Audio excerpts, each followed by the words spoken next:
What up, Bob? What's up? So we got about 3 minutes. Okay. Up and rolling. We are. Luke ain't. Yeah, I saw that on his internet.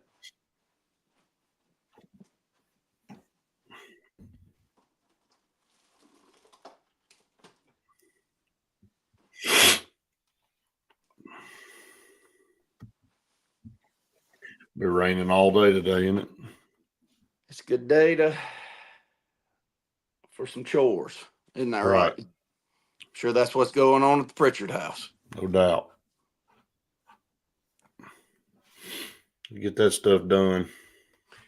Can you pull all of those notes that Ron sent up on? Yeah. Beside you? Yep. I know Enterprise made the championship game. Yeah, they did. The other one's down to game 3, isn't it? Well, I mean, Bob Jones and Tuscaloosa County have one more. Did they split last night? They did. Okay. And 6A's Chelsea and Hartselle. Right. 5A's got another game. No, I think it's set.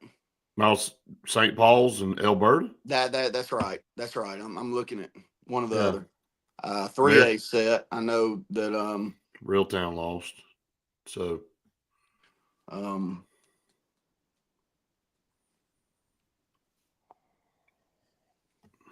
know Glenwood made it in 3A. Right. All right. Hold on 1 second. 6A and 7A basketball today. I mean, soccer championships today.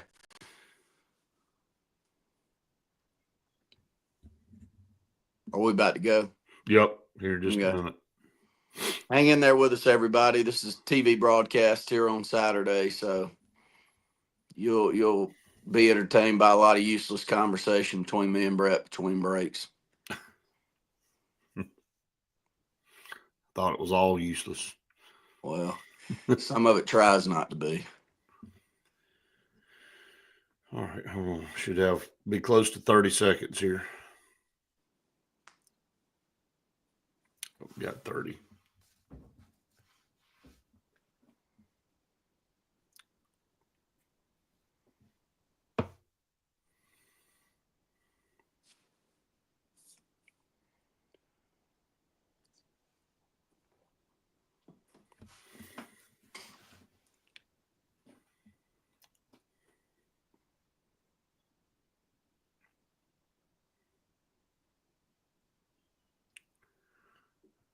Good morning, everybody. Welcome into the Sports Blitz Saturday Sports Countdown presented by JR's Sports Bar and Grill and Sunshine Heating and Air. No sunshine outside for most people today, but we're still going to make the most of it, right? On a Saturday here, when it's raining outside means you're relegated to indoors and you got to figure some stuff out that you probably put off for a while. So we're glad that you've added us here and you're here with us here on this rainy Saturday morning. Maybe Luke will join us, Randy. I didn't think internet went out in Mountain Brook. I'm shocked. Well, if it can happen in Mountain Brook, it can happen anywhere. We'll say that. But great to be here, Brett. Luckily, several parts of the state have been clear enough to get some good high school sports in, namely the Huntsville area, where you and I have been bombarded with updates over the last 3 or 4 days coming in from the soccer championships going on up there. And it's been a little while since we went up to cover a soccer championship, Brett. Blew a tire on the side of the road. Yeah, broke down on the side of the road. And it was a story to remember, to say the least. But probably that beautiful, why we ain't been back. A beautiful venue and a great setup up there in Huntsville to host this. And it feels like it goes off without any issue year in and year out, doesn't it? It does. Just kind of like the track and field championships in Gulf Shores. There's a lot of communities that have anchored in some of these championship events. And, it just kind of rotates through. I mean, I know it goes through a bid process every so many years, but Huntsville's been having the soccer championships for a while, and I don't know that it'll change. I mean, it's a great facility that that is able to house a tournament that size for all these different classifications. So yeah, they do a really really good job up there. And in baseball, um, the Oxford area has really and Jacksonville State have really kind of cornered that market for baseball and softball. So uh, you know, uh, down in Gulf Shores and Orange Beach a couple of weeks ago, and talking to both of those teams, and Orange Beach going for their fifth consecutive state championship, and talking to some of the parents, and they've got a little mottos like, we don't lose in Oxford. Well, they haven't, very very much for sure with that program. But anyway, yeah. And then speaking of baseball, the semifinals this week, and there's still a couple of games that need to be played in 5A, one in 5A and one in 7A. But then that's it. Then that championship will be set, and we'll go through those here in just a minute too. Yeah, we'll start with the soccer, Brett, and I'll start locally here, close to us.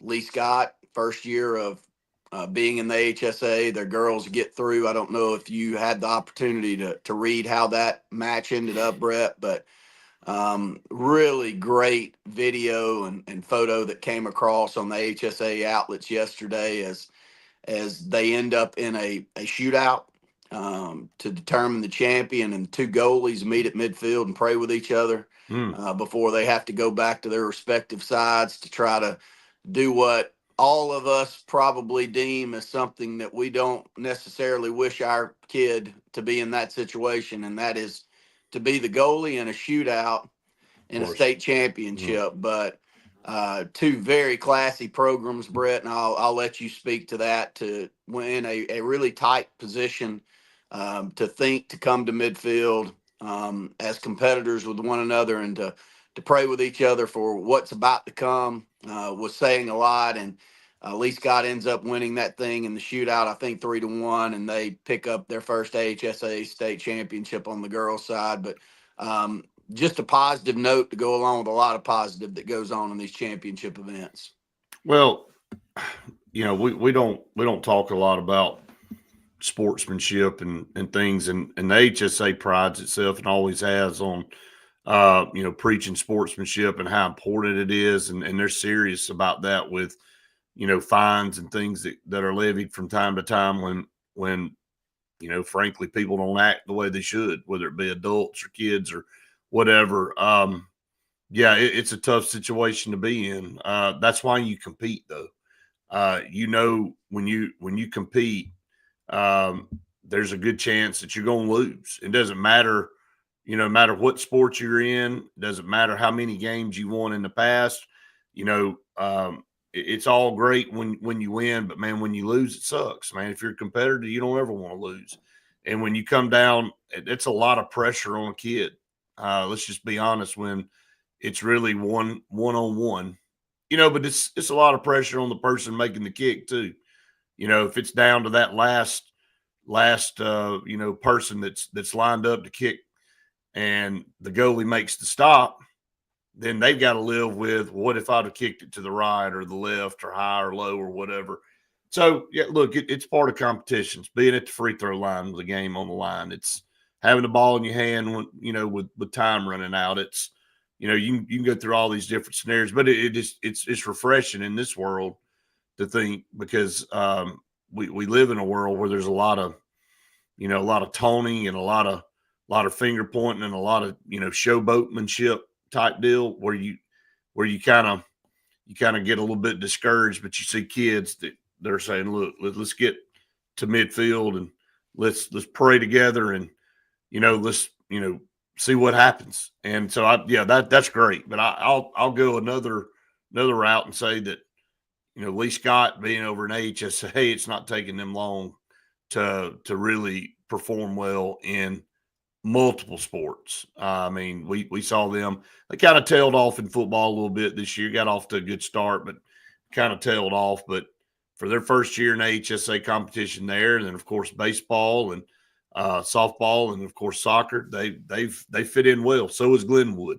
I know we'll talk about them in baseball here in just a little bit. There's a lot of these teams came over for a reason. I mean, it's not a shot against AISA, but they made the move because they wanted to compete at a higher level and play, tougher competition. That's really the reality of it. Well, I think a lot of times all the conversation goes towards football. But when you look at a lot of these private schools, yes, they're very successful in football too, but these other sports, Brett, and they want to put their kids in a position where they've really got to strive for something to be able to win championships, and that is what the HSA brings, man. I don't care how much you point to, but the competitive balance that goes on. I noticed that especially here in soccer. So Auburn High School, who is what 2,400 students in the top three.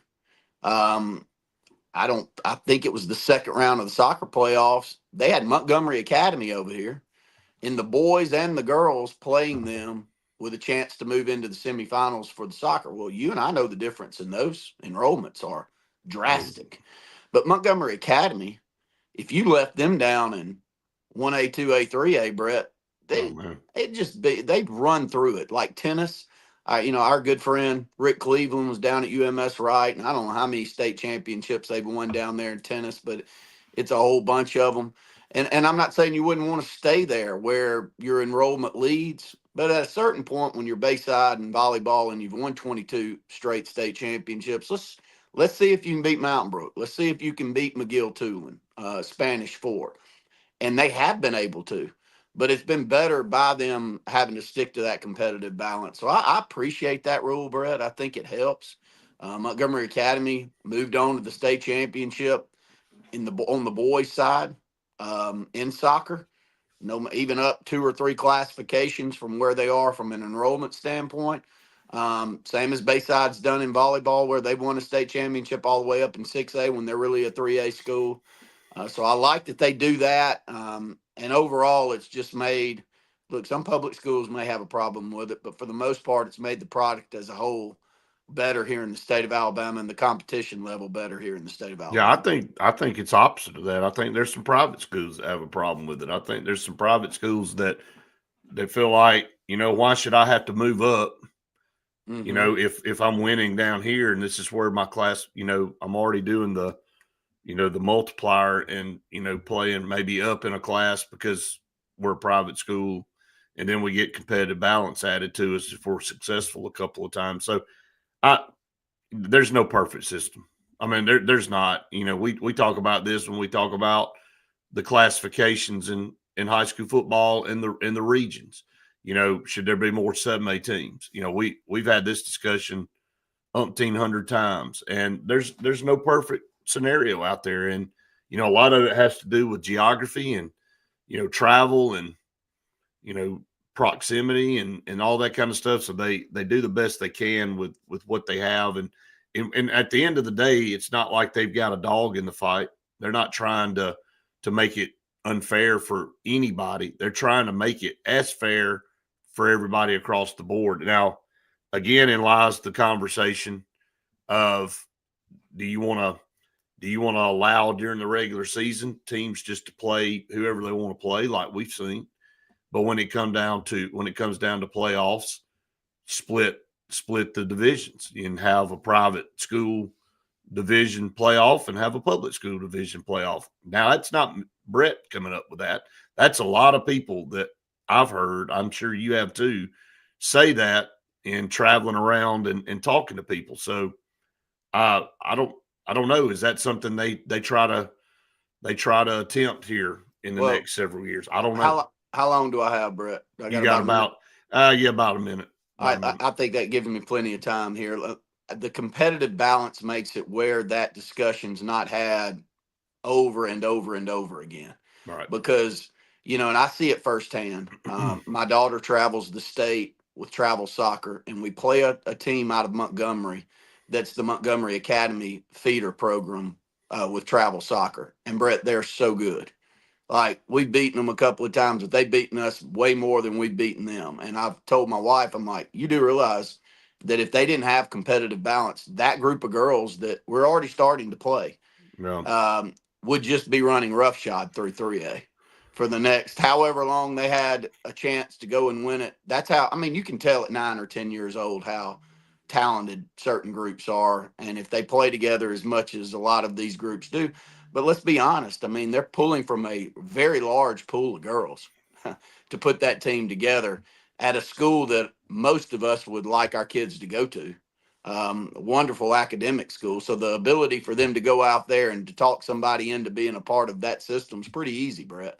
And so I think the competitive balance is not probably for everybody the perfect setup, but I think it makes it a setup where as Bayside wins their 30th in a row, if they were sitting down there in 3A, you're not going to have to fight that battle year in and year out. Yeah, we'll come back and talk a little bit more about that. We got to get to our first break. But yeah, we're just getting started here on the Saturday Sports Countdown. Of course, we'll stay up on social media, so stay tuned. More to come right after this. So you're saying that splitting it into divisions wouldn't help? No, I'm saying that, it'd be fine if you did that. I'm saying okay. that if you didn't have the competitive balance, though, you would be hearing it because some of these, they're just way too good to stay. And well, they're too St. Paul's competing in 7A, aren't they, in track? Oh, they're just too well organized too. I mean, right. Bayside volleyball, I know we'll keep going back to that, but they're the premier program when you point to something. I mean, you don't win 20 something plus state championships in a row without not every, but a lot of the great volleyball players that are growing up, or the parents that have volleyball aspirations growing up. They know the coach that's down there. I mean, right. I'm going to find a way for my kid to play for the best if I have the availability to do it. And a lot of these communities, like Montgomery, they've got the availability to do it. So if I look at Montgomery Academy, and they've won 8 state championships in soccer out of the last 15 years, I don't know what the number is, but I know it's a bunch of them. Why? Well, the why is they're doing something right. I'm smart enough, common sense wise, to put 2 and 2 together with that. And that goes on all throughout, and I think it's happening, and it's disgruntling people, but it's happening a lot more in the public school system because these kids get together and they play with each other on these travel programs. Well, it's happening everywhere in every sport. And it's not just in the state of Alabama. It's in everything that everybody does.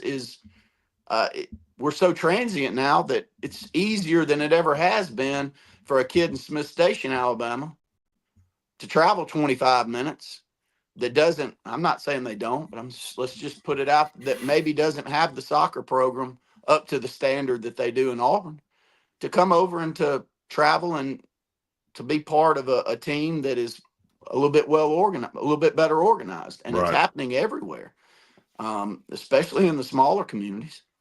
Now, some of the smaller communities have embraced the travel sports. One that I've noticed that you'll talk about, if you don't mind pulling that list up in soccer of the semifinals and finals, and let's run down the state champions that have been won. But one program is a public school and smaller school up in North Alabama, Springville High School. Yeah. Well, we play them a lot in travel on the girls' side, and they are really, really good.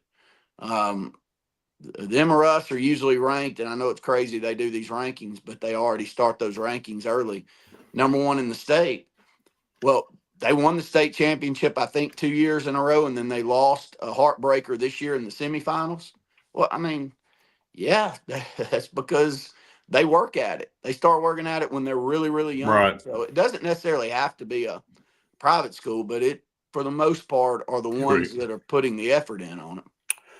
Welcome back, everyone, to the Saturday Sports Countdown presented by JR Sports Bar and Grill and Sunshine Heating and Air. Just really getting started here on a Saturday morning. We appreciate you tuning us in wherever it is that you're tuning us in, whether it be TV or social media.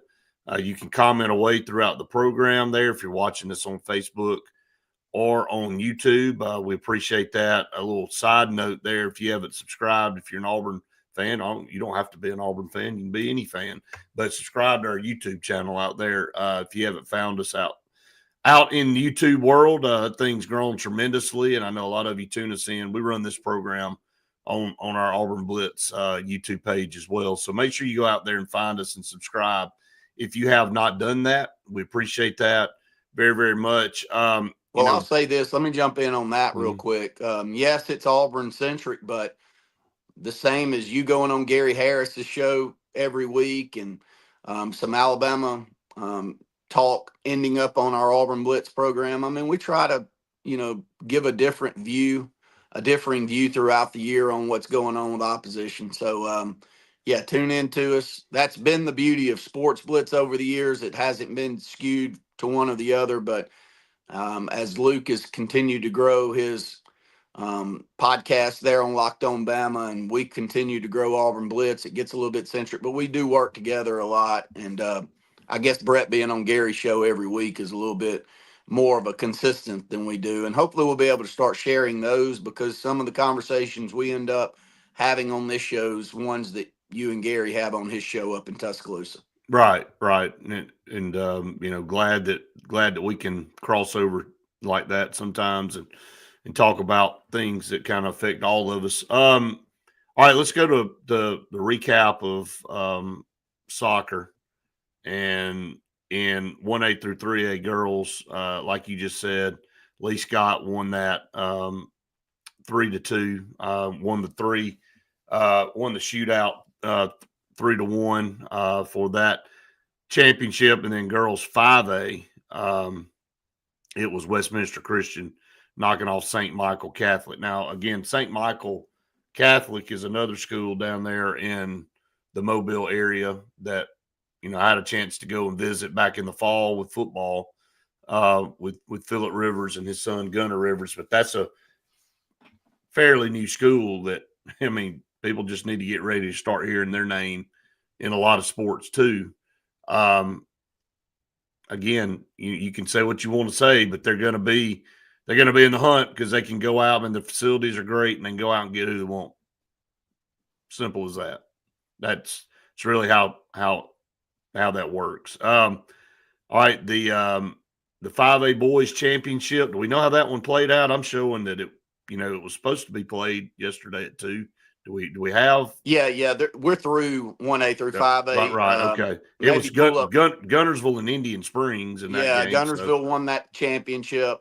AJ Shoemate, who is the leading scorer in state history now, right, took over that. Actually, has been broken a couple of times this year, but they won that match 2-0. Yeah, a young man that you and I covered for a long time at Benjamin Russell and Cole Grogan held that scoring record for the state, but it's actually been broken a couple of different times this year. But Shoemate for Gunnersville now holds that, Brett, and he was the MVP of the tournament there for Gunnersville, and had a great semifinal and final. So you always like to see players that are thought to be one of the best that's ever come out of the state. 212 career goals. Yeah, one of the best that's ever played here in the state, to finish it up with a great Final Four and lead his team to a championship. So congratulations to that community. That's a great athletic community in Gunnersville, Brett. No, it is. Absolutely. In girls 4A, it was St. John Paul Catholic knocking off St. Luke. So again, more private schools, 3-1 in that matchup. In the 4A boys, it was Westminster Oak Mountain over Aniana 6-0. So again, like we said, more of the same. All right, Saturday slate. If the weather is good, you're gonna have Mountain Brook and Briarwood Christian there in the 6A girls, and the 6A boys matchup will be Southside versus Spanish Fort. So two really good matchups there in 6A. Yeah, we'll start. First off, you hear Luke Robinson having to get off at least every other Saturday with us to head to a soccer match. Well, his daughter, who's going to end up being a great athlete, already is, will be leading into that Mountain Brook program. So if you're a part of a program that keeps on getting there, and I remember having this talk with Luke last year with Mountain Brook in that championship game, I said it's got to make you feel good that you're not getting up on a Saturday morning going and chasing that round ball all over the place. to wonder whether it was going to lead to anything. Looks like it is going to lead. So congratulations. That's a Briarwood program that Brett, that was the first really, really massive girls program here in the state, if you remember. They won umpteen state championships and led teams nationally ranked with that Briarwood program back in the mid 2000s. Right. That had some of the top players we've ever had to come out of the state, and so two really good teams and very good programs that expect to be there. And then moving into 7A, you get a lot of the same. I'll start with one that I'll lead you into. That's Oak Mountain, my friend. They're 29-0 on the season. They've won 47 consecutive matches coming into this championship game, Brett. You know how next to impossible that is? I mean, that's nearing Sammy Dunn level of craziness. And I bring Sammy Dunn up because that's talk that Brett and I have all the time. The idea that Vestavia won 9 state championships in a row in an era where they didn't have best 2 out of 3 series means that the first 3 rounds back then, they couldn't have a slip up. They could not have a guy go out there and give up a 5-run inning and hold on. I mean, you for had 9 years. For 9 years and 47 consecutive soccer matches. Do you know how much better you really have to be than the opposition to win that many? Because these matches, they can when they're 1-0 or 2-1, one slip up defensively, and that 47 game streak's gone. But Oak Mountain, and that's so easy to do in sports on any given day. You can be really dominant, but you can just have one off afternoon and it's over. I mean, that streak. I mean, so it's crazy to see. And it's not like playing where Oak Mountain plays that they're not playing week in and week out the best teams opposition wise they can have to go up against. So congratulations to that school. So Oak Mountain playing for another state title. Against Montgomery Academy. Yeah. Well, there was the talk we had in the opening segment. That's a 3A school playing in 7A. and they need to be there. Otherwise, they'd be running roughshod through 3A. Right. But on the flip side of that, I guess Montgomery Academy's thinking, we would have a for sure state championship in our cabinet. And I'm just saying that because I've had coaches tell me that. It's not me saying that. I don't have a dog in the fight. I have coaches going, I get it. I know why we're doing it, but it's also a little unfair that this is where we are and we can't help that we're dominant. And now we got to go up and play somebody else that's dominant. And, we're at a disadvantage. Now, I get it. We can sit here and spin this all types of different ways. But bottom line is you're going to have 2 really good programs. Well, I'll tell you how good Montgomery Academy is. Let me get the break because we're a couple minutes over, and then we'll come back. We'll keep it going. Stay tuned. More to come here on the Saturday Sports Countdown right after this. So I told you the girls and the boys played Auburn High, I think, in the second round. Right. I'd heard that Montgomery Academy beat Auburn High earlier in the year 8-0. Now let that sink in. I'm not saying they can't beat Oak Mountain today. It'll take something crazy, but that is 3A against 7A. But you've got to. I guess if you don't take, I guess you take the classification. And again, I'm not saying this to offend anybody, but I guess if you go hand pick who you want, it ain't really classification anymore. If you watch our 9-year-old girls in Auburn play their 9-year-old girls in Montgomery, Brett, you would go like, and these are the ones that are going to end up competing against each other. So it's not really classification anymore. The reason you're in classification is because of school size. But when you take out, and the reason you do that, you're like, okay, your pool of players to pull from is bigger than mine. And so that's why you don't have a 1A team playing a 7A team in football, because they got way more guys to pull from. But if you go out and hand select the players that you want and they move in and whatever, and I'm not saying it's recruiting. I don't want people to. No, it doesn't have. It doesn't have to be, because there are feeder programs. I'm just giving that disclaimer because I know some people are going to go, well, there it is. But that's not what it's about. Even you take tennis and golf. my son went to a party yesterday, and I won't say names, but there's great golf coaches in certain areas. Well, I mean, the guys um, and women that really understand that sport, they're going to get them around people that can coach them up and get them to a certain level. You know that, Brett. I mean, so Right. it can happen in tennis. If I was interested in tennis in the Montgomery area, I'd probably find my way to Montgomery Academy too, because every time I pull up a report, they're winning state championships. So, Right. but my point is that they are not having to go out there and recruit to get those kids. No, that's feeder programs leading them in. Bottom line is, and I'll talk about that when we come back.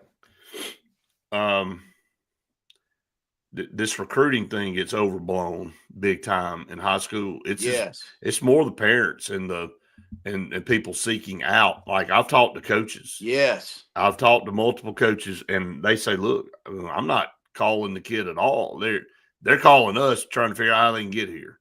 Yes. And, it's like, here's what you got to do if you want to come here. And here's, to enroll in the school. I mean, I've seen it. Okay. I'm speaking firsthand that, not just, I've talked to coaches all over the state that have shown me text messages and have told me things that have, like, here's the deal. I'm like, I'm not going out doing anything. It's guys calling me. So, I mean, all right, here we go.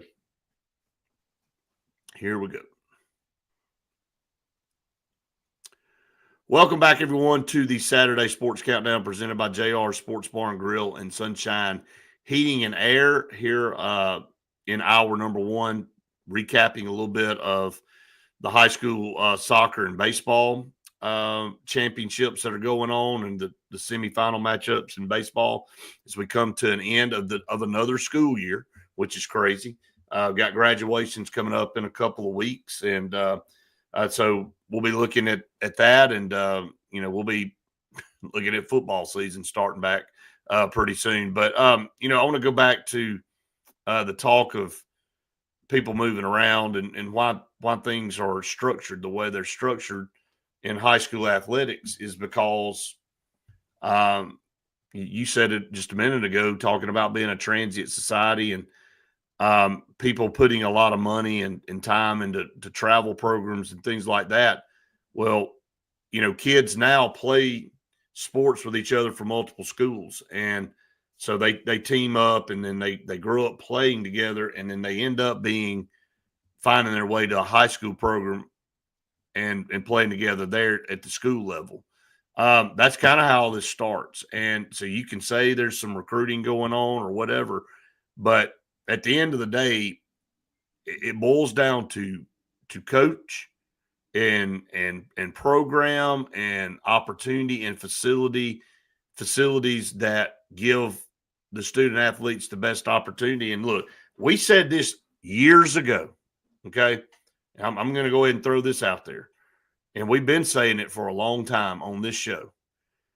You can sit back and be status quo, or you can decide that it's important to you and your community to play the arms race. And when you say the arms race, show the world, not just, the state, but show the world that education and what the opportunities for our kids, how important it is. And that, we're going to go out and try to get the best and give those opportunities to our kids in this area. And so if you're ex-student sitting in whatever community, and I'm just saying you got antiquated stuff, and, parents start talking, going, look, this is not going to give my child the best chance to go to the next level if they feel like they have a chance. So not saying they do. Not saying a lot of them do, though, in this state, Brett. A lot of them do. But my point is we said this years ago, you're either moving forward or you're going backwards. I mean, there is no stagnation. I mean, there's a perception out there. Is that community and that school system moving forward, or are they moving backwards? And so I can go down the list. We just ran off Guntersville. They just built a new school. If you've ever been to Guntersville before, you know what kind of community they have. And they said, look, we want to be the best at it, as much stuff as we can be the best at. And So, they are. And they are. And so, I mean, that's why I have a little bit of pride in what we're doing here in Allen City right now. Mm-hmm. And look, a school building is a school building. People have heard me say that a million times, but you know, the good leadership we have in place and the things that we have, and if you've been on that hill at all this week, and you've watched that you've watched practice, I mean, it is amazing to see the energy level. And this is no shot on anybody in the past. It's just amazing to watch Kurt Johnson and this staff and these kids, you know, practice every day and what they're going through and the buy-in and the organization and the flow of how the practice runs and stuff, man. It's not hard to see that when you got 20 former players showing up to watch you practice. I'm not talking about former Ben Russell guys, former players that have played for him coming to Benjamin Russell practices now, interacting with our kids. And it's just the day and age of where we are. And then you look up and you got, you know, and I know we've got Sedarian Morgan out there, but we got a lot more talent on that field than just Sedarian. That they're underclassmen that are going to be getting looks and offers. They've already started getting offers this week from colleges.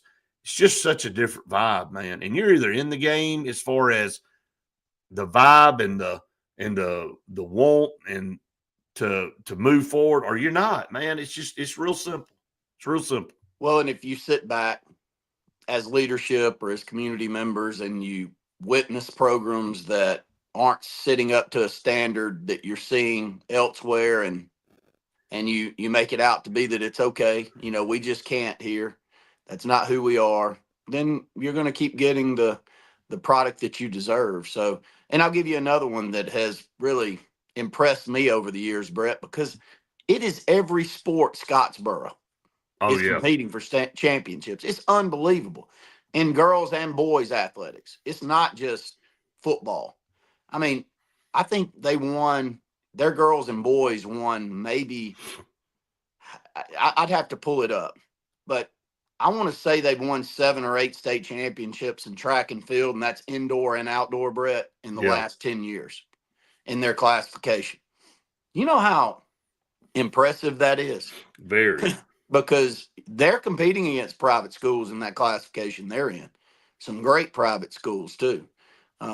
But they get through. So yeah, I mean, it's the same programs that we talk about a lot, but that's one that maybe I didn't know 20 years ago was as well run as it is. But Scottsboro is one that is very impressive. And then moving into 7A today, we just talked about Montgomery Academy, and then on the girls' side, Auburn High. Who are they playing there in the 7A Let me championship? pull that up real quick.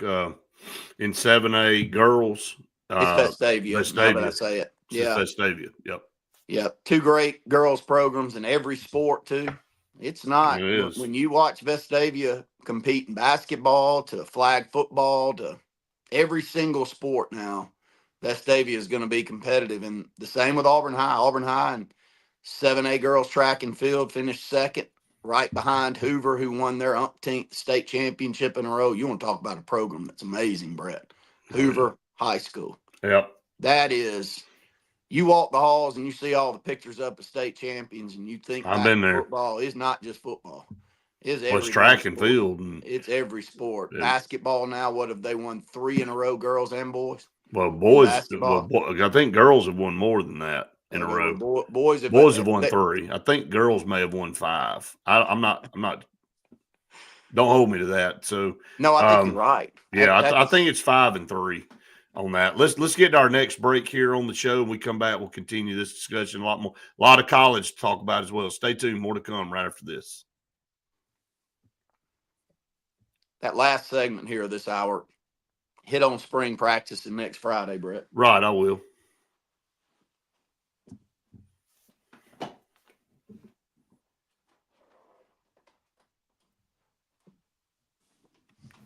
I'll be right back. Sounds good.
Yeah, Scottsboro is good in wrestling. They are too, man. Yep. Glenn, I don't know. Boston, good Lord, man. To get 2 games taken from them at home, I was shocked. And in the way it happened.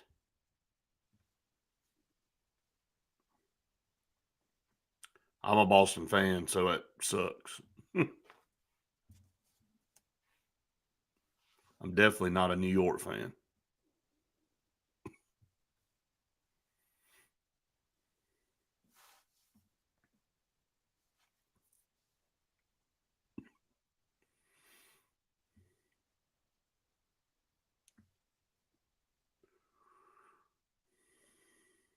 Got about 10 seconds here on break from TV. We'll be ready to rock and roll. And I'm not talking to an empty basketball go, guys. Randy will be back here in just a minute.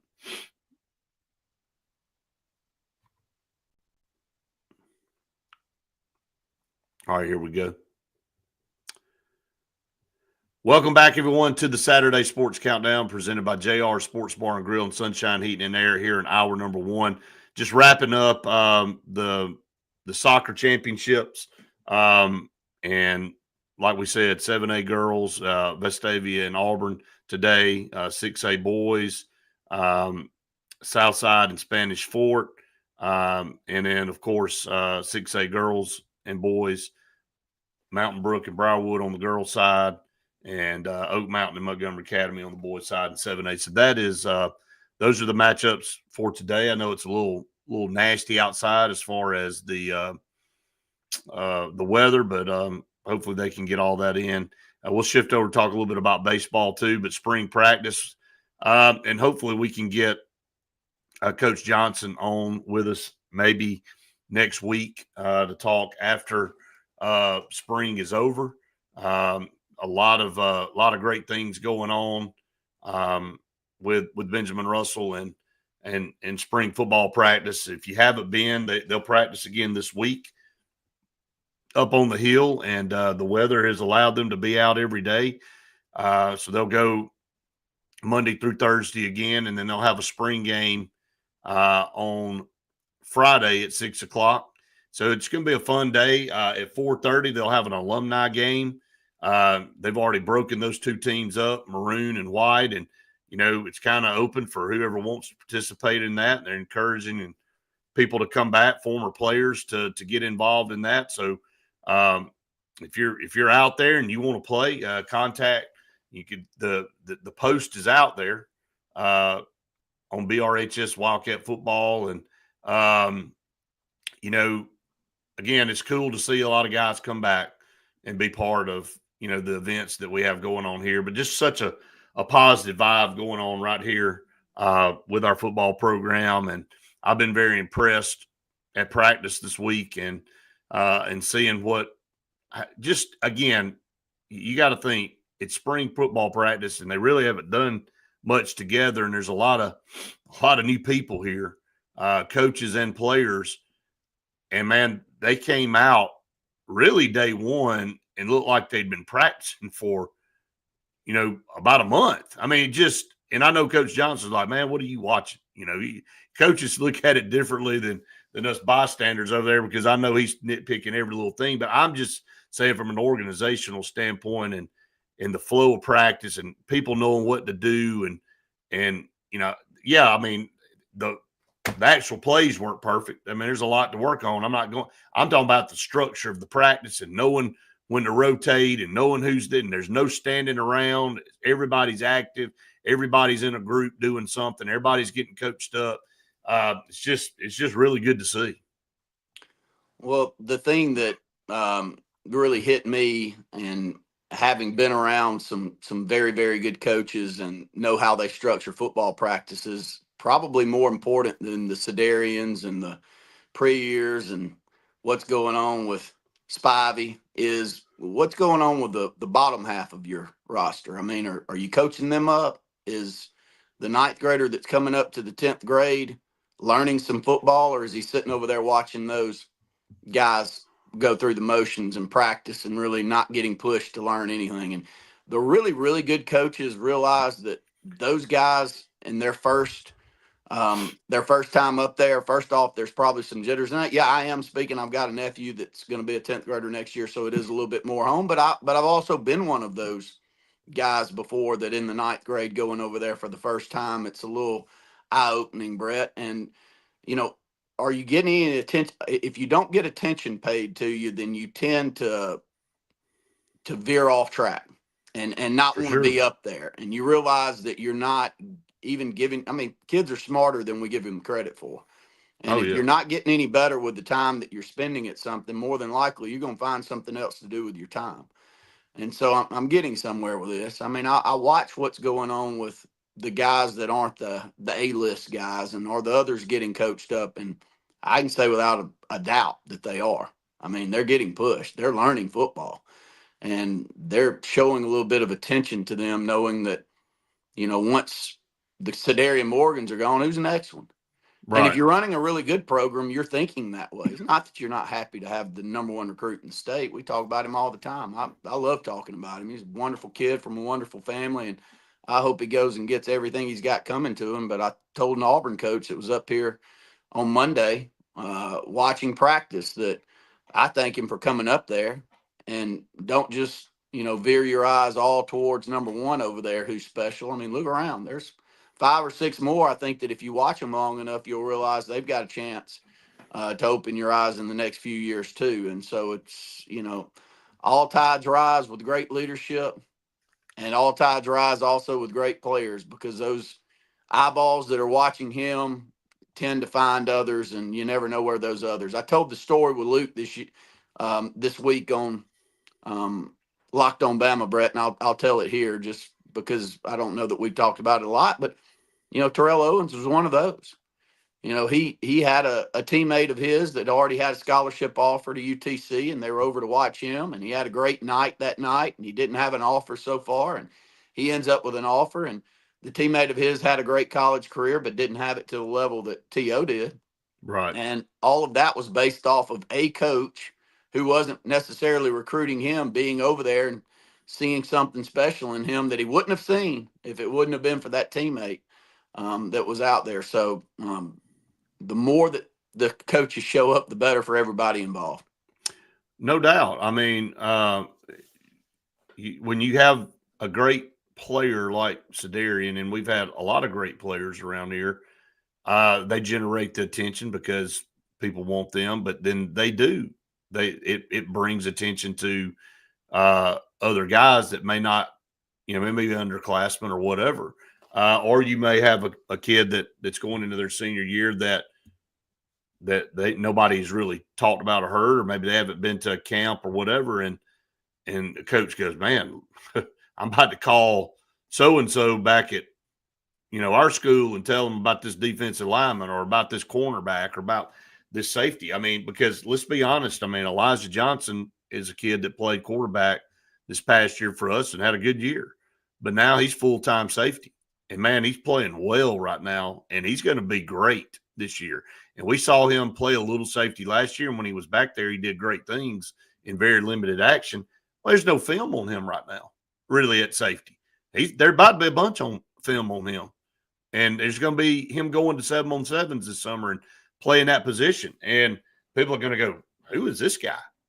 You don't ever know when a kid moves a position and changes some things up. I had a talk with somebody the other day about their kid moving positions. And there was a coach, and I'll tell this story before we go to our next break. The coach told him, said, man, he looks great there. Where's the film on him? We don't see any film. And they're like, well, he just moved to that position. And they're like, oh, well, that explains everything. So now they've got him on their radar because he's moved positions. He looks the part. They watched him practice a little bit, and they're going, yeah, he's definitely a guy that can play at the next level at that position. They just got to see more of him. And so you don't know how many times that happens out there in a kid moving around, moving position. Maybe he had to play, quarterback like Elijah did because that was the best guy on the team to play quarterback. Maybe that wasn't the position that he necessarily either wanted to play or was going to be the position to take him to the next level. But now he's already gotten offers at safety back there. and he's going to get a lot more because there's going to be more film and stuff. So that's how that works. And yeah, if you've got a lot of guys hanging around your program, that's just more opportunities for all your kids involved to showcase and shine and show what they got. All right, let's get to our next break. Last break here in the first hour. Stay tuned. More to come right after this. But that's the truth, man. That more and more people are showing up, and more and more people getting seen. And I'm not saying somebody does. Yeah, I'm not saying that they don't go hard every time, but if Arkansas's defensive line coach who was there yesterday at practice is standing over there, maybe you do go a little bit harder on a rep on a Friday afternoon where you thought, it's Friday, we're gonna probably go a little light today, but oh no, the guy that coached Jadeveon Clowney at South Carolina is standing over there on the track. All right, maybe I need to pick it up a little bit, see if I can show off a little bit in front of this guy. I mean, hey, it is what it is. And so, yeah, and that guy did coach Jadeveon Clowney because he coached under Spurrier at South Carolina during those years. So he coached. Now, again, that's kind of like somebody saying they coached Michael Jordan at the Bulls. Like, Phil Jackson did good, but he coached Michael Jordan. Like, and I'm not taking anything away from the defensive line coach at Arkansas. He happened to be the coach at South Carolina when Jadeveon Clowney came through, but he coached him. He was his position. So I'm claiming that too. That's the position set that I think's going to catch more eyeballs than any that we have. Oh, for sure. Defensive line. There's 3 or 4. That thing's nasty looking up there. I'm just there's 3 or 4 college kids there. Boy, and you want to talk about Charzell looks really, really good, man. I told you coming in the gym. Yeah. I've seen these kids since they were young. Some of them don't look normal. There's something in the chicken. That's what Jamie Hare says. Randy, I said it the other day. There's something in the Chick-fil-A chicken. I'm just there's something in there that's got a growth hormone that you and I didn't get. Steroids. Chickens are injected to grow faster. It's to speed up the whole process. And so when you're ingesting that, that's why kids that grew up offensive linemen in the 1950s, 60s, and 70s weighed $185. Yeah, they did. I'm serious. And now, $185, you ain't playing pretty much anywhere anymore at any position. So it's just wild. All right, so we got about 30 seconds. You going college or where are you going? I want to finish up the first hour here on what we're going to do next, what we're going to do Friday. Okay. I think that's going to be good.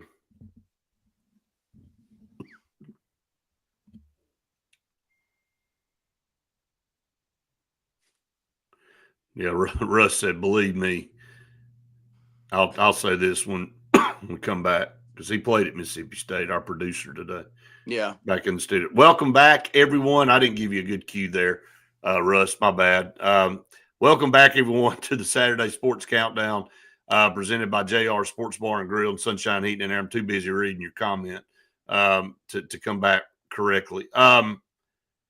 He played at Mississippi State, and, in high school, it's like he just said. He said, believe me, if you know there's a scout over there, if there's anything about you, you pick it up a notch.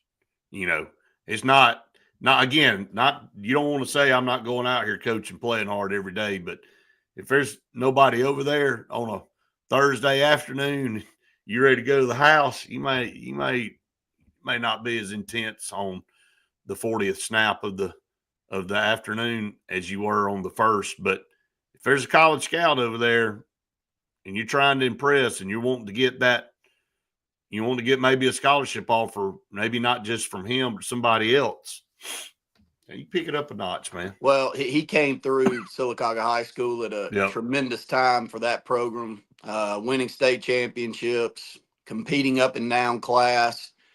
They had a running back in Randy Billingsley that went on to great things at Alabama. So a lot of eyeballs were around Russ and that group during that stretch. So it helps. I mean, it helps to have a premier talent around you, and it usually gives you an opportunity to be seen too.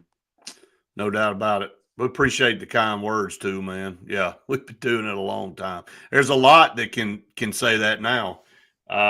There's some that can. I mean, they're getting on up in age that have been out since we started this thing. So yeah, we appreciate it.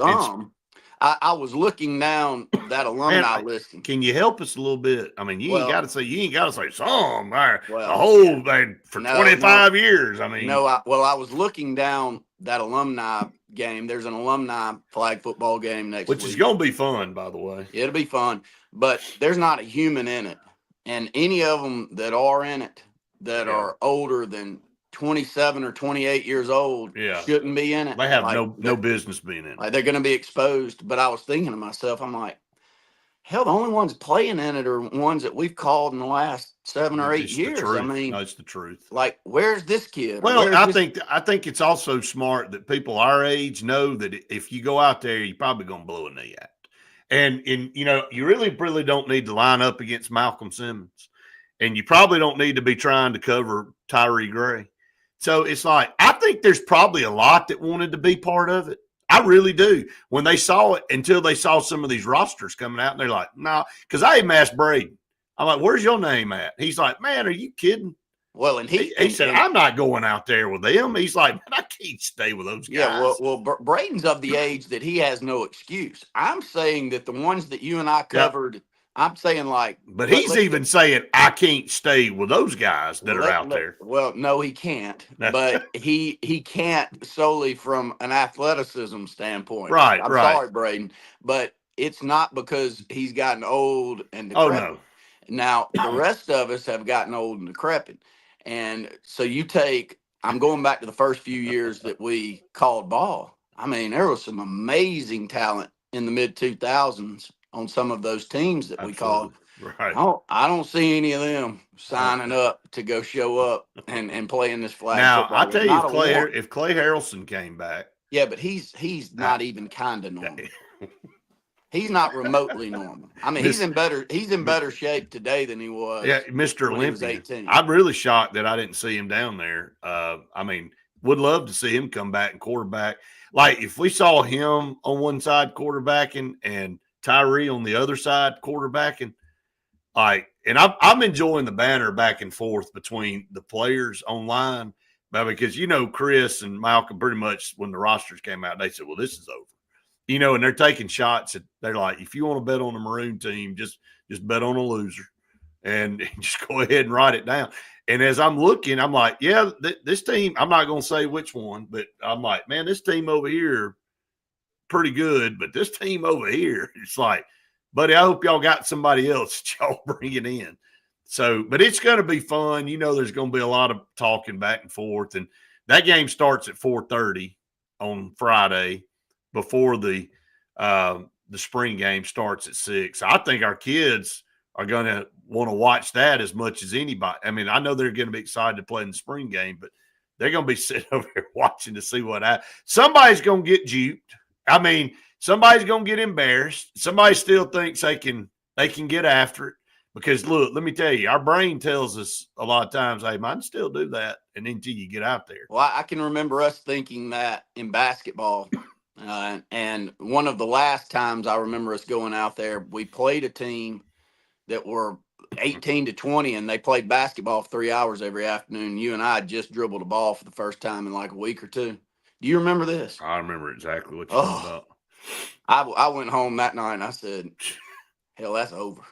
That thought that I could keep running up and down that court and running against 18-year-olds, it just went totally out. Gone. Yeah. So I don't think I showed back up for another game. I think that was it. Ended the career right there. I'll definitely remember, and then when you get out of school and you playing pickup ball and, a bunch of 40-year-old guys out there and you kind of running by them with these and they over there, I'm like, why are you out here, dude? Like, I remember thinking about that going, why are you out here doing this? I don't think he would mind me telling this, but one of my best friends and coworkers, Henry Russell, tells his story. And so he went over to Cooper Rec, and this was 10, 15 years after he was out of high school. And Henry, I'm not putting age on you, so this is a few years ago. And he said, Randy, I'm not lying. He said, I ran up down the court. Second time I went up the court, for no reason whatsoever, I tripped up and fell down on the court. He said, I got up and I didn't think anything of it. And so I just got back into the flow. And he said, and I went to the other end of the court and I fell down again. He said I stood straight up and I walked off, and he said, hell, I've never been back out there since. When you are falling down For no when reason. nobody's around you, No, it's no. time to go. It's really time to go.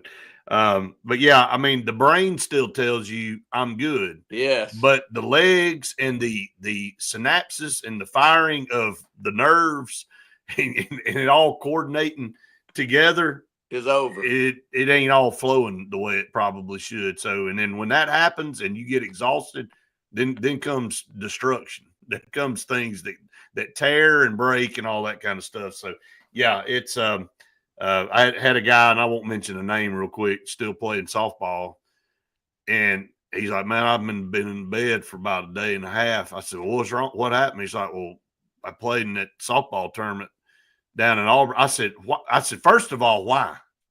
I said, I thought you'd gotten injured working or something. I said, don't you know that's been like 7 years past when you should have even thought about being out there? And I said, I really don't feel sorry that you've been in the bed for a day and a half, because I said, you had no business being out there to begin with. Time to hang it up, sell it. Go. I mean, get rid of all that stuff. Have a yard sale. But anyway, we're up against the top of the hour break. Stay tuned. 1 hour left here on the Saturday Sports Countdown.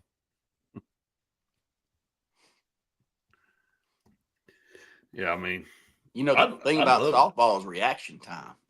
Oh, man, you get killed out there in that play. If they put you in the infield, you're not going to be in the infield. Or where you play, pitching. Oh man, with as slow as your reaction time you get, I mean, you're in harm's way. You're in danger zone. I remember. Yeah. I mean, look, I hated pitching, but I played it forever. And buddy, you better be able to move. That's all I'm telling you.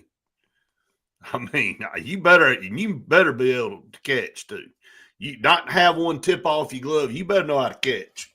That's all I'm telling you. You ain't got much. There is no thinking. Oh man, when that ball's coming at your face. That's the truth. So, yeah, it can be dangerous, man. Yeah, Henry said he wasn't defending anybody. He was just falling. He was falling for no reason. Time to go. It's like a tree in the forest. So that second time, he walked right off, motioned somebody else to go in for, walked right out of that gym. Hey, man, I got to go take a call. I'll be back in a minute. That had to be a dejecting ride home. You sit there and you're in the car thinking about how excited you were to go up there and play, and you're in the car by yourself, and you're like, damn, that's the most embarrassing thing I've been through. You just upset, man. Like, I can't do this anymore. Oh, that's like over. Just like my whole everything that I used to love to do, I can't even. My body won't let me do it anymore. So, oh man, it's terrible, man. It's terrible. You got any comments? Glenn said, "Oh yeah, do I have comments?" Glenn said, "I can't see them, so pop them up there, please." Well, knees, yes. That's the problem. He said, "Put Coach Wyckoff in the backfield." He's got one good carry left in him, and he dodging anybody. No, Marte, he's having to run. Well, he's just gonna run, and then in flag football don't do you any good, because if you run right into the sun gun, they gonna pull your flag. You ain't going nowhere. It's not possible, but it'd be great to bring back Doc Jordan to referee. And yeah, no kidding. He was somebody was asking me his name on a text thread. Heath likes your hat, by the way. Oh, good, Heath. He's the best golfer in our fan base here, so I appreciate it. All right, so we got 20 seconds. So anyway, yeah, keep the comments coming in. Yeah, it garners a lot of those when we're some of the stuff we're talking about today. I can tell you that. Well, I love Marte, but he had a fullback's body at 18. He And did. he definitely got a fullback's body. I can hear Ricky laughing right now about that. All right, here we go. Welcome back, everyone, to the Saturday Sports Countdown presented by JR Sports Bar and Grill and Sunshine Heating and Air. We are in hour number 2 now. Really didn't get a chance to even talk about what we're going to do because we got caught up talking about that alumni game. But we do want people to come out next Friday if you're in the area or make some plans. Kirk Johnson, new head football coach at Benjamin Russell, really his era has begun with spring practice. And I think you're just going to like the energy and the things that are going on. And, the dance team put on a dance camp a couple of weeks ago, and they're girls from little bitty all the way up to, I don't know, I think it's 6th grade maybe. And, it's just going to be, they're going to perform at halftime, and there's a lot of cool things going on around the game. And so excited to be there. And then the game actually will play at 6:00, and like we just said, 4:30 will be the alumni game. But you and I are going to be doing something a little bit different. We're going to be on the sideline, kind of giving a different perspective on the spring game. And I'm excited about it, Randy. I think it's going to be a lot of fun. Well, we're looking forward to having Faith with us this year, and we're looking forward to having a couple of different camera angles. All of this won't be in place for the spring, but we're up in our ante. We're upgrading what we're doing with our broadcast. We see around the state. We see what some of our friends put out on Friday night, and we've always been proud of what we've put out. But from a production standpoint, John Kennedy and his staff have always kept us up to the standard that's expected out there, and they care a lot about it. And it's always been important to them since we were lucky enough to have John take over ownership of the station there and grow like he has. So stay tuned. We're going to do the very best Brett and I can, and our crew, to cover what we hope's a special season in Elliott City, and we're there for it. We've had some special seasons before, and I think we've done a pretty good job of covering them in the past, but I hope we do an even better job this year. Yeah, we're looking forward to it. I think that's where I wanted to go with this. And it'll be me, you, and Wes again in the booth. And I know that I know you just mentioned Faith. We're what a great addition she's been to our group and our organization. And if you've seen any of the interviews she's been doing with the prospects in the state, and of course the Auburn athletes, those have been outstanding. And but she'll be our sideline person this year on the field. So she's looking forward to that. She's also going to be doing a lot of AHSA work with us during the season, and she'll be the sideline person for us during the state championships, the Super 7. So yeah, but the whole goal is to build all of this up and to enhance the experience, and exciting for that opportunity. So stay tuned. I pushed that out this week, our new logo, the Wildcat Sports Network. And, we've been doing this a long time, Randy. Wes has been with us a long time, Brett. Right. Well, I just mentioned Wes. How long's Wes been with us, by the way? It's I would say close to 8 years, somewhere around in there. Boy, we're glad to have him. He really helps with the broadcast. Cleans up a lot of L's that Brett and I bring in with our emotion. My emotion will probably be on high the next 3 years. I'll go ahead and forewarn everybody. Brett's already been through it, but my nephew, who I about call one of mine, about to come through, and it's going to be different, isn't it, Brett? It's going to be a lot different to call games where you're looking out there. And I got one eye on seeing this year. He's not going to have to worry about it. Probably as a 10th grader, not going to see field, but still, I'm proud he's part of the program. I'm proud he's going through football that's been so very important to my life and my family's life. It's not just me. His dad, my dad, so many of us have learned so much up on that hill, Brett. I told you that the other day when I was up there. I was thinking, how many generations have been up on this hill, and this has been important to them. And this is really the last hurrah for that, Right. as we move over to the new school. So it won't be. Everybody understands what up on the hill means if you grew up in our community, but it's going to change a lot next year for the good. But with that change for the good, it takes a lot of reminiscing on how good the past has been also. Well, now the middle school will get to go up there on the hill. Mhm. So it's not like it'll be going away. Sure. Middle school will get to practice up there. And Glenn said you guys should add a chain gang cam. That would be interesting for sure. But yeah, we are excited about the different opportunities and the different look of the broadcast that we're going to be bringing to everybody and the things that we're going to be doing. We're looking forward to doing I sit down before the game with all the coaches, in a pregame interview right before the game starts. But we're going to be doing something a little bit different. That'll still happen. I mean, I'll still have my locker room interview before the game, but we're going to do a coach's show with Coach Johnson, during the week that's going to be aired live. Don't know exactly where that's going to be right now. Could be at JR's. It could be from a studio. It could be from something that we don't even have yet.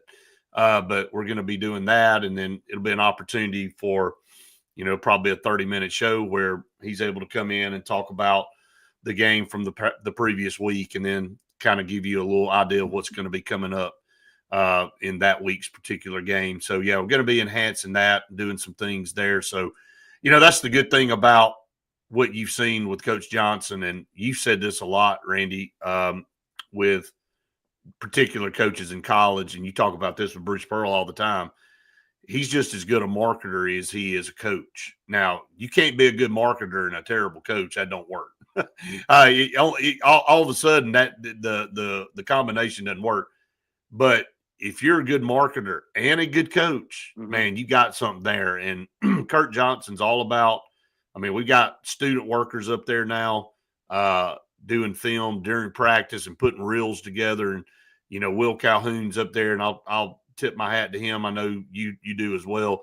He's putting out some really cool stuff, and there's a media group that's being compiled. I know Brindley's going to be part of that, and there's probably 5 or 6 more girls and boys that are going to be doing things on a weekly basis to promote the program, and not just football. They'll be promoting other sports too. I mean, this is the day and age we live in now, man, and pushing that out on social media and showing what we've got going on here in Alex City and having these classes that can do this and having these kids that want to be part of it, it's awesome.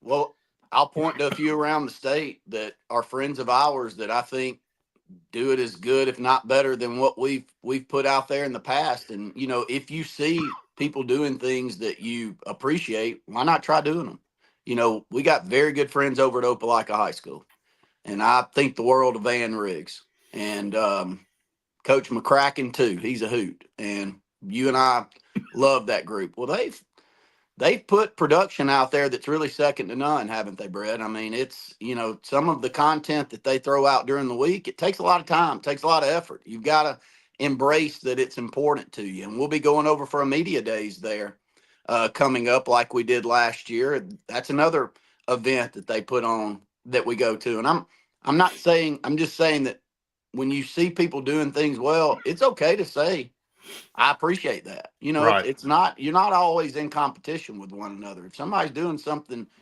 at a great level, why not applaud that and then find the things that you want to do that match what they're already doing. And I've watched over the last few years some of their production quality and go, man, I wish we'd get to there.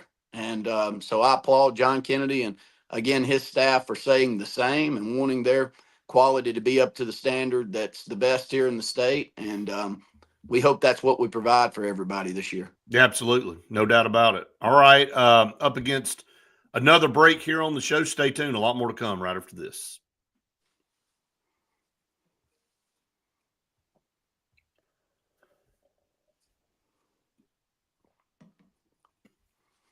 You can go NIL with that talk. Ugh. Which direction you going? Which direction you want to go? There's a lot of topics. I know that's one of the biggest ones. Yeah.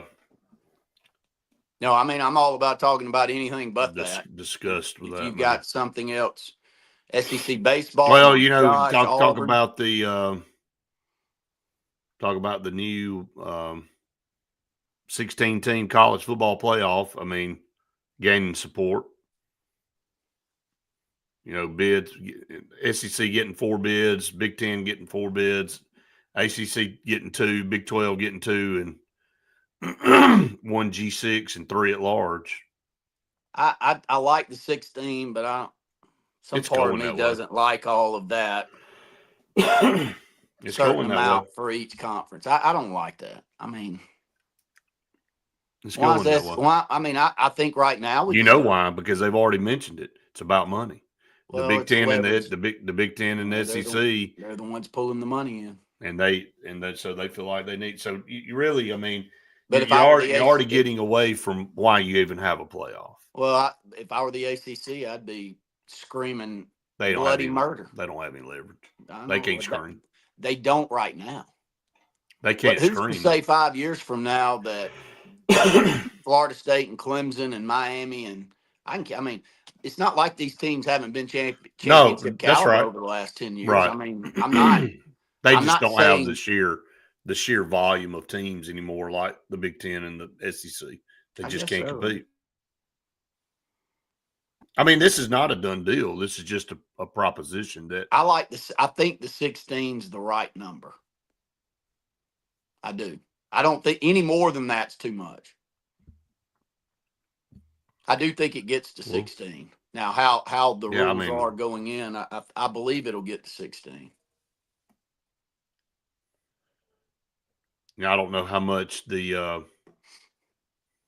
what are they going to change from year 1 to year 2, or are they going to change anything coming into this year because still every team that got a bye lost in the second round. And yeah, you want to be one of the teams that get a bye, but you didn't get a home game. I mean, I think that's part of the cool fact, or that's one of the cool factors of the playoffs is I agree with you on that. Get that home game, and then you don't get a chance to play one. So maybe the second round, I don't know. I mean, I know they're trying to incorporate the bowls in it and all that kind of stuff. And I'm glad it's not me. I think you'd be able to sit down with a group of people and figure all this out. You better get a great leader. They don't have one right now. No, they don't. They don't have an organization, period. Well, they don't have anybody with any teeth. I mean, because they have no leverage backing from the government. Welcome back, everyone, to the Saturday Sports Countdown presented by JR Sports Bar and Grill and Sunshine Heating and Air. Just something that we'll shift into college. If you got some more comments about anything else that you'd like to share, we'd love to hear from you. Fire away. We want you to be involved. Okay, they had the playoff meetings in Dallas last week, and just seems like, and we knew this was going to be probably the case sooner than later, that they would be looking at moving to a 16-team playoff. And it didn't take long for that buzz to pick up. And the proposal is, or one of the things being talked about, because the Big Ten, the SEC kind of driving the bus here, and we talk about leverage and all that all the time. And with that being said, they even had something that we read a couple of weeks ago that said that TV ratings would have a bearing on who got into play. I mean, that to me is one of the dumbest things I've read. Because why does a TV rating on a game or for a team shouldn't have any bearing on, them getting a playoff spot if you're going to do it the right way? But again, we all know this is about money, so they're going to say, well, that team gets high ratings. If they've got a semi-close record to somebody else, we're going to give them the benefit of the doubt. I get all that. All right, but the way it's structured is that the SEC would get 4, the Big Ten would get 4, the ACC and the Big 12 would get 2 each. There'd be 1 G6, and then there'd be 3 at-large bids. So there'd be even an opportunity to get more schools in, if you're the Big Ten or the SEC through the at-large deal. So, It said the Big Ten and SEC could have playing games as well.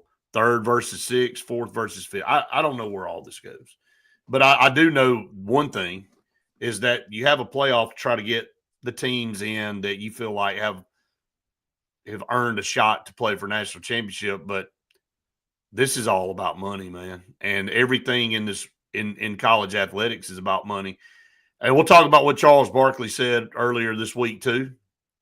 But just your thoughts on this proposed, and it's not an official proposal. This is just something they're kicking around. What's your thoughts? I think 16 teams is the right number. I don't think it ever, ever, ever needs to go higher than that. I think any more than 16's not good. But I think that if you can't finish in the top 16, then you have zero complaint. And you take, oh no, there's no complaining if you're not look, there. it all played out fine last year, but you take Alabama, for instance, not making that 8.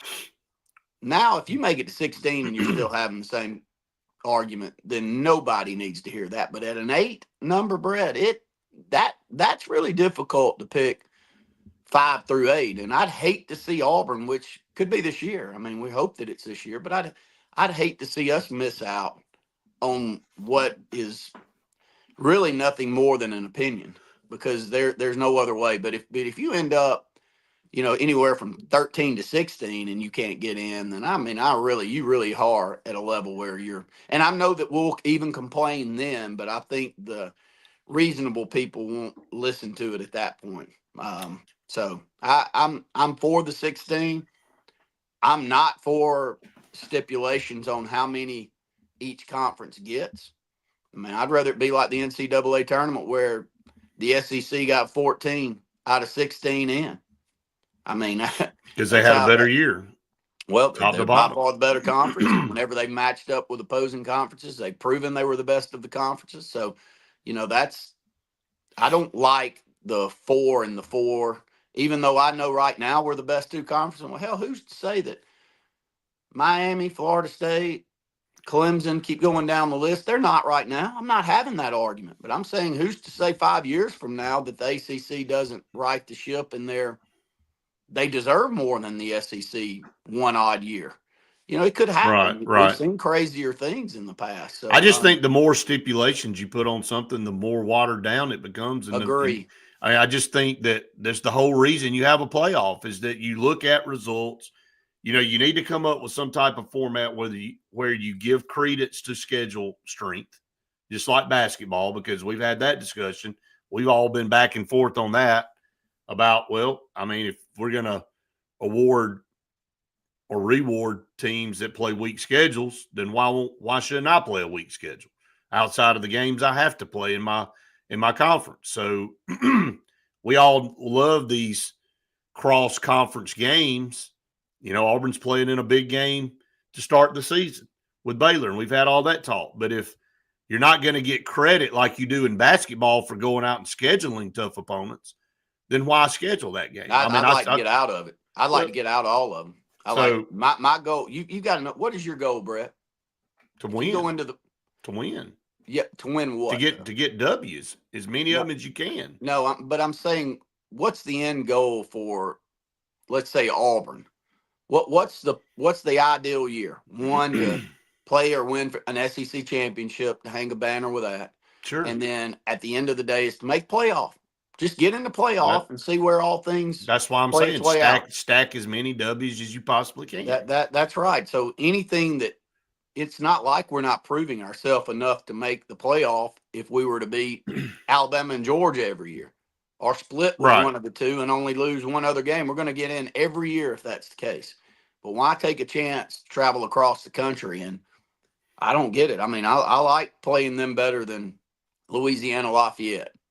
I'm not saying that I don't like that matchup better, but it's not going toward the goal that we all have in mind, and that's to make that playoff. That's goal number one, I would say, if I were a college coach. It's absolutely the goal. And let's be honest. If you're looking at it from Alabama's standpoint, I think that's all that's on Kalen DeBoer's mind this year, because if he doesn't make the playoff this year, I mean, we all know the level of tolerance in Tuscaloosa after. And again, we all knew whoever it was that took over after Nick Saban was going to have unfair expectations. I mean, the guy won 9 games, but it was a disappointment because they didn't make postseason. And let him not make postseason again, and you're gonna really find out. I mean, so it's hard to tell somebody that won 9 games in their first year they're on the hot seat. But he's on the hot seat. He's on a proverbial hot seat because of the pressure and from the fan base and the expectations up there. Hugh Freeze is on the hot seat for a little bit different reason, because he's trying to get Auburn back to a point and not have a losing record in a season and show the advancement and the results of a couple of really good or 3 really good recruiting classes, finishing off one class and then having 2 now under his belt that really have built this roster back up. Well, here's a tweet that I sent you last night. For the first time in 47 years, Auburn is on a 3-year span where they haven't been ranked in the top 25 at some point in time during the season. 3 straight years. That's mine in your life. Oh, yeah. It's exactly our lifetime. That is that's beyond belief where this thing has fallen. First time in our lives that's ever happened. Just put the first time in our lives that we've had 4 straight losing seasons. So not the trend that you want. And then we talk about that all the time. I'm all about Hugh Freeze, and I can't compliment he and his staff enough of what they're doing in recruiting, but it's a must-win year. It's a must-show progression. Yeah, you got to get W's this year. All right, up against another break. Stay tuned. More to come right after this. Yeah, you got to get W's this year. There's no other way to spin it.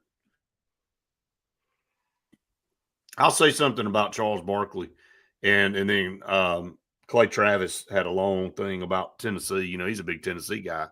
I mean, not Tennessee, but Texas. He had a long thing about Texas spending maybe $40 million on their roster. He's like, dude, this is completely unsustainable, completely, and it is. And I told you, I've talked to boosters directly, and they're like, man, I'm about tapped out, dude.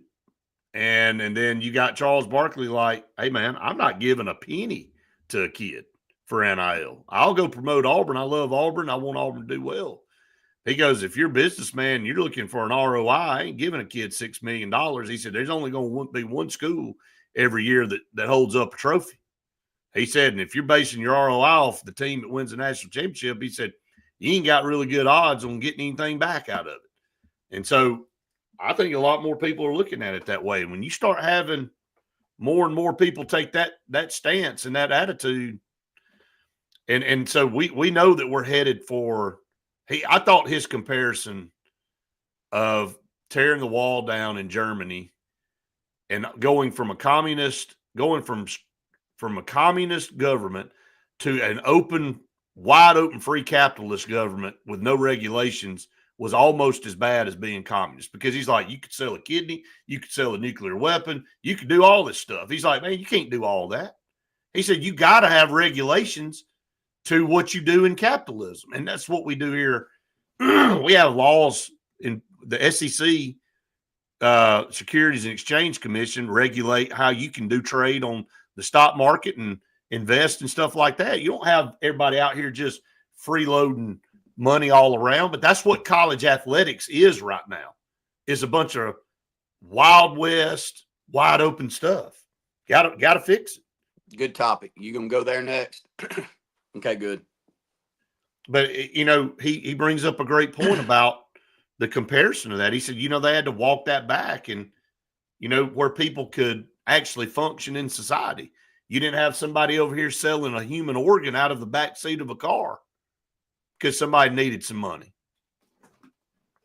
Well, it is such a difficult thing to try to figure out exactly how it's going to play out based off of who's going to give the NCAA the leverage to be able to go out there and do what they need to have done. It's going to be the government. The government has to step in. The legislation has to pass the chambers, and then it has to go to the Supreme Court. And the Supreme Court has to say, all right, this is who has the power. They have the power. They are over this organization, and they can set the rules and regulations. And you can't come back and sue because you don't like the way it's being done. All right, here we go.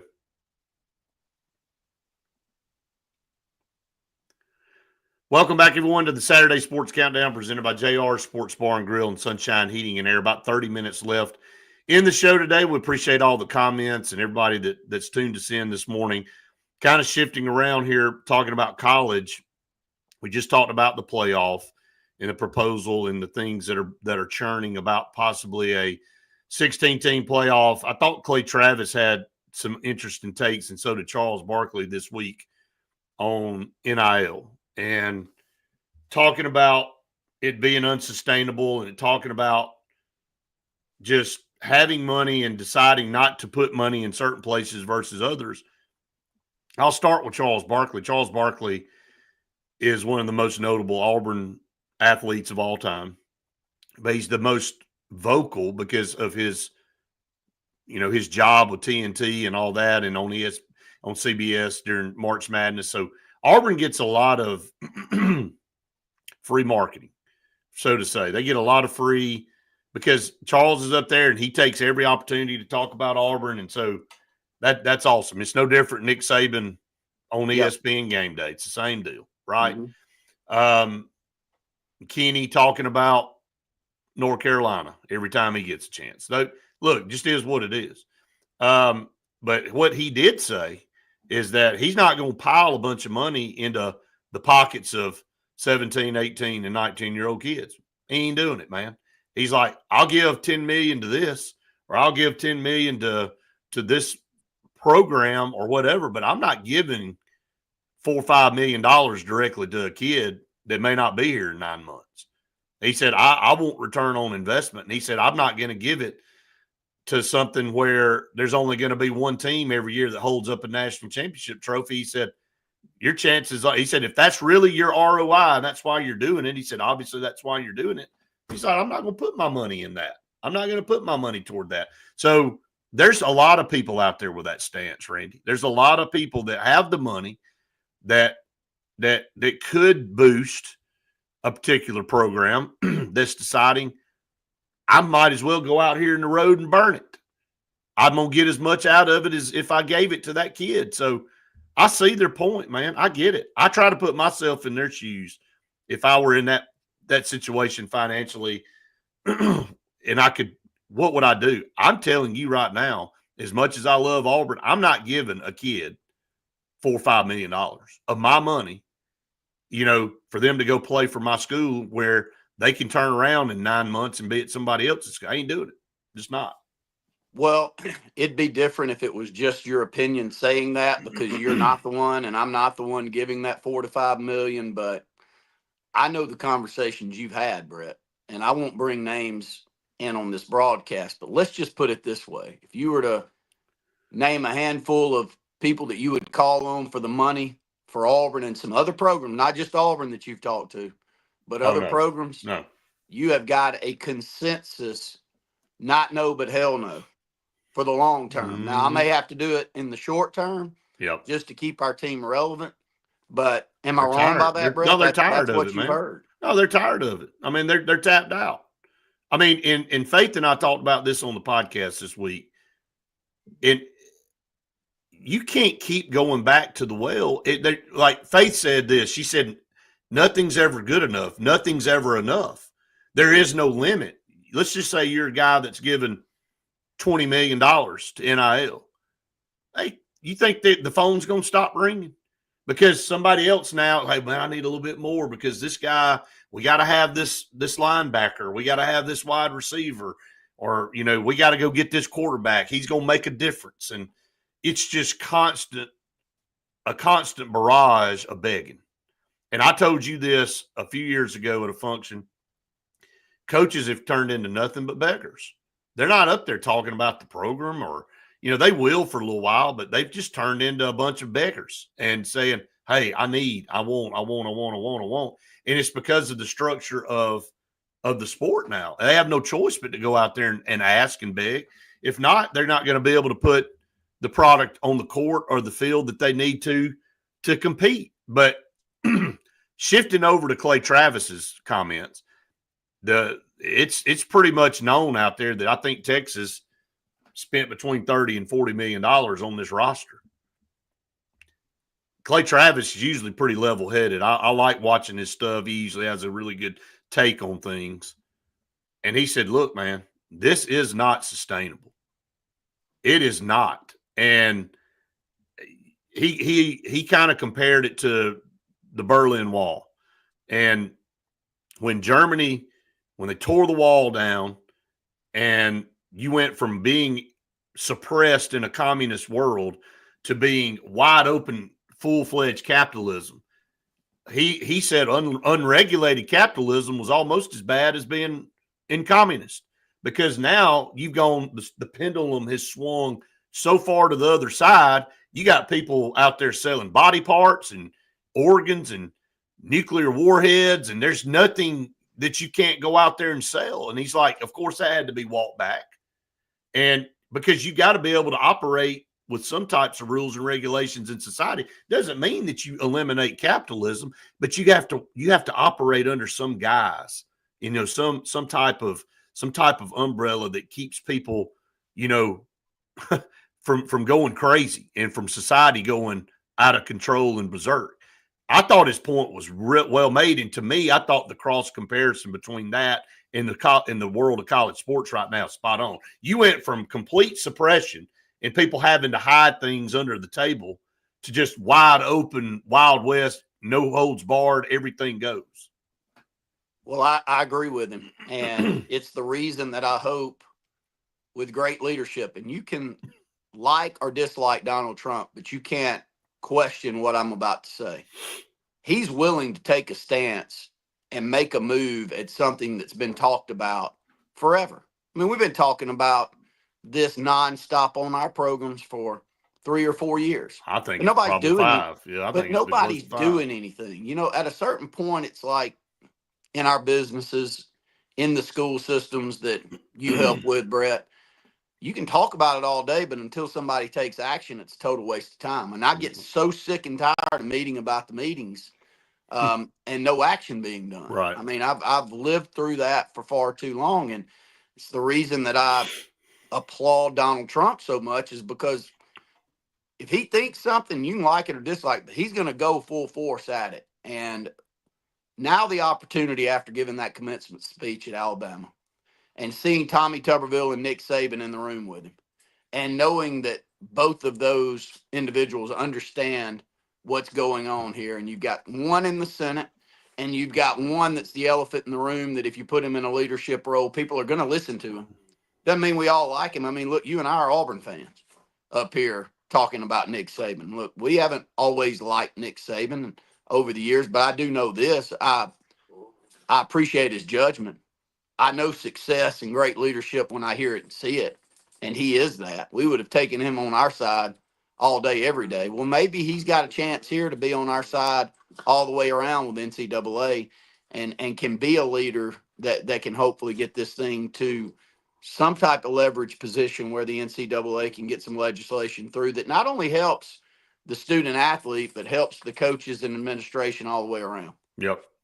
I agree. I think we're just all long for the day for something to happen where we kind of get this thing back on the track. So, all right, up against another break here on the program. Stay tuned. A couple segments left here on this Saturday Sports Countdown. Rosie, please. Ooh. Man.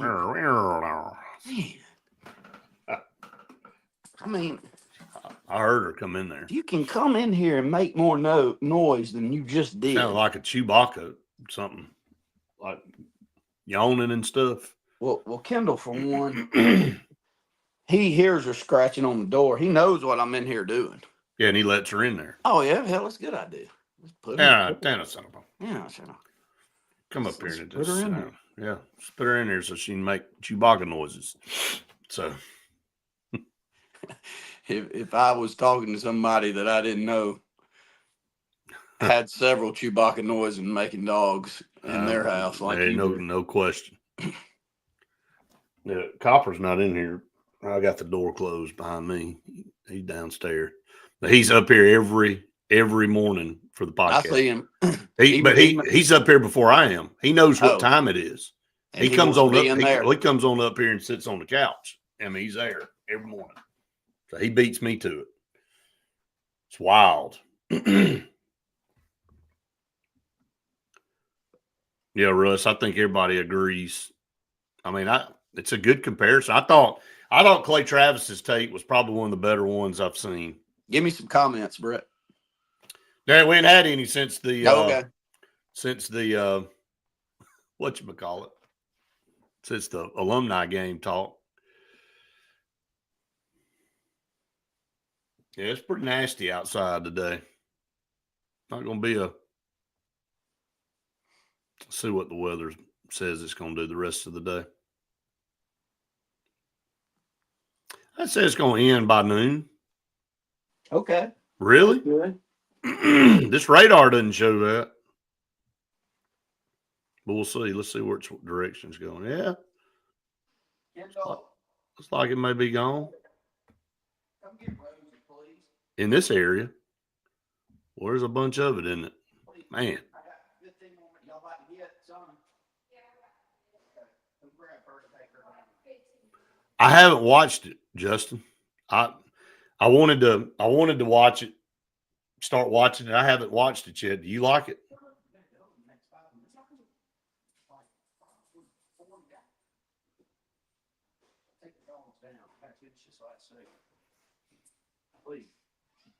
Let me know what your opinion is. Get your clothes on. Get ready. Well, I knew he wasn't watching it. I mean, he didn't even know what that is.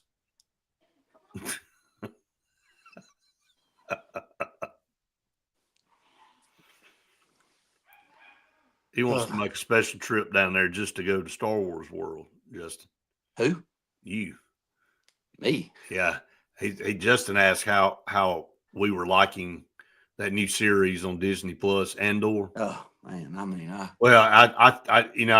asked him his opinion. I said, "Is it good?" I said, "I hadn't had a chance to watch it yet." He said, "I was making fun of Randy and Star Wars." I said, "Well, I mean, I already knew you weren't talking to him because he don't even know what that is." No. So he said it's a little slow first few episodes. It gets really good. Yeah, I need to turn that on. So, Randy, I'll call you and we can watch it together. I don't mind. I think I'm way over on the break, by the way. I've been caught up doing this, Russ. I'm so sorry, man. So here we go. Welcome back, everyone, to the Saturday Sports Countdown. Between you and the dog up and down and me and Justin talking about Andor, I completely lost my time on this thing. So my apologies if you had to play a longer bumper there, Russ. It's my fault on that. But anyway, welcome back. We've got a couple more segments left here on the show today. Again, not to belabor the point, but I thought Clay Travis's take on that was really spot on. And I think all of us, to sum this part up, is we're all like the programs, the colleges, and I think the kids yearn for it too.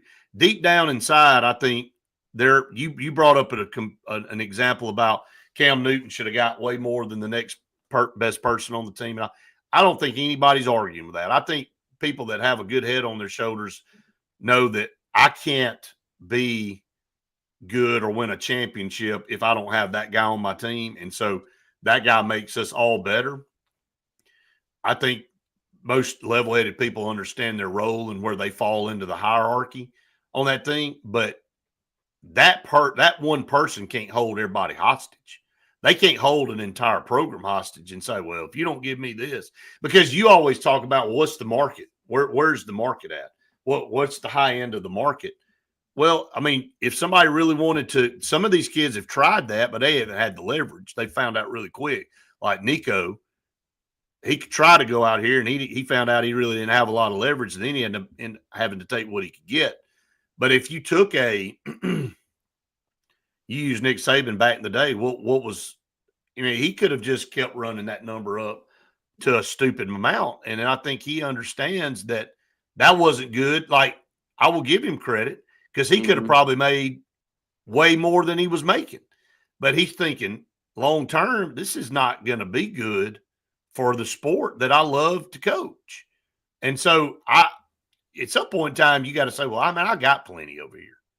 So what are we going to do? You can't just milk something completely dry till it doesn't even exist anymore. So there has to be, I think there's a lot of guys, players that yearn for some type of regulation too.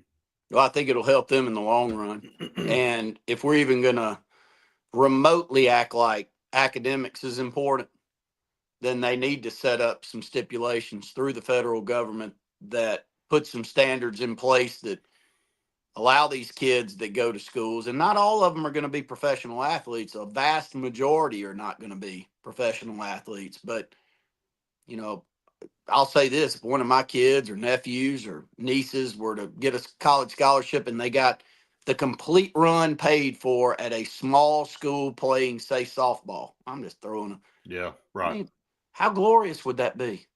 I mean, that there is still such a massive benefit to the everyday family for that to happen. And it's not the reason that I choose for my kids or my nephews and nieces to be in sports. I see way more benefits than just that, but it is reasonable to think that way and to go and get that schooling paid for based off of the talent that you possess. I mean, it's always been something, but we're not giving kids that bounce around as much as they are the chance to actually go and get the benefit that it is, which is a college education.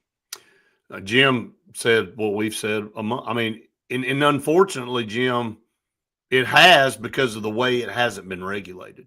I think the whole gist of the rule was put in place to give kids an opportunity to make more income. I gave this example on the podcast yesterday.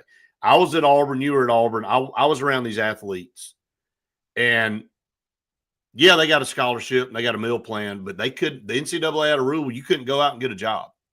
You couldn't go make any more money, and so you had what you had from that school.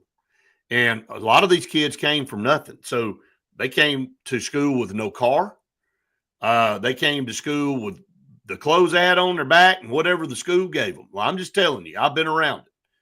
And so they kind of felt locked in and, they had access. I mean, I'm not trying to say that they were not mistreated. They had all types of things at their disposal, but they didn't have the opportunity to go out and maybe make some extra income for what they were doing and providing for the school. So NIL comes around with Ed O'Bannon with all the stuff with the video game. And NIL is name, image, and likeness. It's supposed to be the kid going out soliciting somebody for a sponsorship, kind of like a bass fisherman or a NASCAR driver or a PGA player, to go, hey, you want me to wear your clothes, or you want me to say I bought my tires from your tire store, or do you want me to whatever? And you join a partnership and they pay you for that partnership. That ain't what NIL is now, man. NIL is colleges paying players to come play for them. And they screwed that whole thing up from day one. And they all looked at it, oh, now we have the freedom to go out and pay players knowingly. So the whole gist of why the rule was created has been abused and has been misinterpreted. That's why we're where we are. It was not designed for the school to pay the kid. It was designed for the kid to be able to go out and use their name, image, and likeness for extra income. And that's not what's going on. That's not. No, and it didn't take long for it to get away from that. 2 seconds. Yeah. 2 seconds. And the moment that the collectives were allowed to be in play overall was the moment that this thing became a pay to play venture. And boy, it took less than a year, I would say, for it and for the whole infrastructure to be put in place. I mean, Russ played at Mississippi State, and Russ just said, as a player, we all wanted some type of stipend back then, but it wasn't allowed, and we went on with it. And he said, but this is so out of control that you don't know what to do. I mean, and so you don't think Bo Jackson and Cornelius Bennett and Brent Fullwood and Bobby Humphrey and all, what could they have gotten? NIL. And I hear things about, Guess what's about to happen? I know we got to get to our last break. It's going to be regulated, and people are going to get pissed off because the faucet's going to be cut off. Now, you can still make money, but they're going to walk it back and say, this is all you can make, and you're going to have to sign a contract, and you're going to have to be beholden to that contract. Whether it's 2 years or 3 years, collective bargaining, however you want to do it. But if we want to play this game, this is how it's going to have to be. We know this is coming. Write it down right now. And you know what they're going to say? Well, 3 years ago, so-and-so got $7 million. Well, that was 3 years ago. And that ain't what we're doing now. And we put rules in place, and this is how it's going to be done. And if you don't like it, you ain't got to play the sport. You ain't got to play it. And that's where you got to be. And it's going to be pain. It's almost like this economy right now. When I didn't like to look down and see how much money I lost when the bottom fell out of the market and all this tariffs and all this stuff and everybody's complaining and all that. And it's like, look, man, you got to go through a little bit of pain to kind of get this thing reeled back in because we were on a path to destruction. And if we don't stop it right now, it's going to be all over. Agree with everything you said, and I know we got to go to a break, but I always go back to this based off of having a daughter and you having a daughter and getting a different opinion based off of that. The idea that Title IX is not part of this conversation in a big, big, big way is beyond belief to me. And so how that's been allowed to happen and getting federal dollars is, I put my hands in the air on how crazy that is. I don't have to figure it all out. I would have never believed that would not be a major part of the discussion even 5 years ago. I'm with you. All right, up against the final break of the show. One final segment coming up right after this.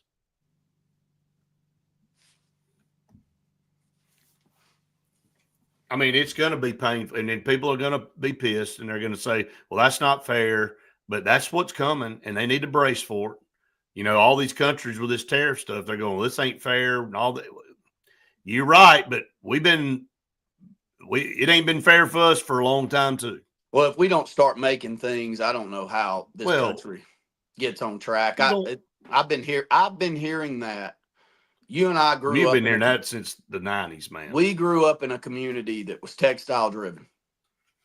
I would be willing to say that there's no sector of the economy that's gone through an upheaval any more than the textile market in the United States since NAFTA went through. Would you agree with that? No. I think if we're not the poster child, please call me and tell me where the poster child is in Elliott City, Alabama. I mean, thank the good Lord for that lake, to hold on. I've watched other communities that didn't have an asset like that lake. They're just gone. They are. But I've been hearing this since I went to college, that it's going to change everything. Yep. I've witnessed it in my own family. I mean, look, we've had to. My dad had to change everything about the way that he made a living because of that ruling that went down, and we're not the only ones. So I don't want the people that say that it's hurting their business. Well, hell, come. I'd welcome you to come to Elliott City, Alabama, and let me drive you around downtown and see what happened in the middle of downtown where the bomb went off. I mean, seriously, a proverbial bomb looked like a bomb was blown up in the middle of town because that factory wasn't there anymore. 8,000 employees. West Point, Alabama. Yeah. Well, West Point Pepperell. I mean, ghost town. Detroit. Detroit's a different economy. Yeah, but it's the same deal. It's just a different industry. And it's not a level playing field, and it'll never be a level playing field because other governments are not going to run it to be level. No. So if you're the Chinese government supplementing the income, so you're pulling business away from the United States, and know that you're really losing money, but you're employing people and you're running this thing all under the government umbrella, then there's no way for the United States to set up any kind of back and forth that make us competitive. And what the hell are people going to do? Truthfully, like at a certain point, what is your average everyday person do? Then you get into then you got the added threat of AI and all that doing away with jobs. And again, it's something that you're going to have to deal with. But I talked to several people this past week about that, and I mean, I talked to a pretty prominent politician about it, and he said, you're going to have to go to some type of because you're going to eliminate jobs with the things that are going on. We got to get here. Here we go. Yeah. Welcome back, everyone, to the Saturday Sports Countdown presented by JR Sports Bar and Grill and Sunshine Heating and Air. I want to thank them tremendously for what they do for our program. Been longtime partners here. Talking about, changing in college athletics and life and things, just it's still hard to go through that area and not get sad and think back to when things were running full speed. I completely agree. We're talking about jobs with AI and all. It's not just artists and animators, Justin. It's surgeons and medical field. It's everything. And here's the deal: we all want it to be the best, and we want things to work efficiently and all that. You're going to have a lot of human beings out here with nothing to do. And so you can't have a society where you got a majority of the people out here. I mean, because this thing's going to affect, AI is going to affect almost every industry. I mean, like I just said, we've already named 2 or 3. And what are people going to do? They got to figure out something to live. So, it almost has to go to where you almost have to be a government sustained society where everybody gets X number of dollars for goods and services and all that kind of stuff. And look, I know that's wild and we ain't got a lot of time to go into it, but it's the truth. I mean, humans are going to continue to advance, but with advancement is the elimination of things for people out here to do. And it's not just lower tier jobs. It's people going to school for 8 to 10 years to be a surgeon, to be a medical professional, now that a robot can do things more precisely in a surgery than they can. I mean, it's just the way it is, man. Well, I've served on a state agency, and so I probably know more than I would like to know. I wish I didn't. And I'm not saying it's the best run place I've ever been involved with. It was very, very, very, very I'm far about ready from to it. just go ahead and tell everybody what I've dealt with. But anyway, here's a stat, though, that is the scariest stat to me, and I give it a lot. 43% of the working age population in the state of Alabama does not currently hold a job. So anybody that looks at an unemployment number and said, boy, that's low, there's no number in America more useless than an unemployment number. That's just the people that are actually willing to work. They don't factor in the people that are totally out of the job market. So 57% of the working age population in the state of Alabama actually hold a job, 43% don't. That number, unless you change opportunities out there and change structure and government systems that benefit, I'm not smart enough to know how to make all of that work. The thing that I think you have just said is universal basic income, and I don't know how I don't know how that doesn't happen. It's coming. I think that you're going to get to a point where you give that 43% number, and if that number keeps going up, which it has gone up, well, it's going to go up. It's going to keep going up. Yeah. So, and I'm not smart enough, but I'm thankful we've got somebody in there that's willing to at least say the real number, right, and call a spade a spade. I'd rather hear that than we're at an all-time low on unemployment number, which just means don't feed us that line. But back to the NIL talk. Hey, let me get off on TV and we'll stay on for a second. Okay. All right, it's going to wrap us up for Saturday Sports Countdown here on TV. Again, I want to thank everybody for watching. We'll be back with you next Saturday. For Randy, I'm Brett saying we've enjoyed it. We hope you have. See you next time. Okay. But that's a number that I don't. But but it's a real topic I think people need to understand. And I remember somebody giving the analogy of, well, how, what do we do with AI and how do we handle this? And you're driving a car at 100 miles an hour down this road, and at the end of the road, there's a cliff. And if you keep going down the road, you're going to drive off the cliff. But you can't stop progression and advancement because we can't just say, all right, we're all content to just stay right here where we are. It's not human nature. But you can't do that. You can't do it. Not only can you not do it, but it's not built into our DNA to be able to do it. That's We're my point. all- I think it's we're- impossible to do it. Yeah, I mean, people. Somebody's always going to be yearning to do something more. You can't. And so, but you got, again, therein lies though another set of issues you got to be able to handle, and you got to be able to deal I'll with. say, and we'll close with this because these are topics we talk about all the time. But one of the comments that you make that I appreciate more than anything else I hear about a certain topic is the lottery. If you don't want a lottery, I'm fine with it, but give me other alternatives from an income standpoint that allows us to be competitive with the bordering states that we're competing with. And Brett will tell you this. How often a week now do I send you education numbers coming out with the youth in the state of Mississippi in comparison to Alabama now, Brett? It's ridiculous. Like, the state of Mississippi's flipping this thing on its head. They really are, man. They're tired of it goes back to what we said about our individual programs and communities and stuff.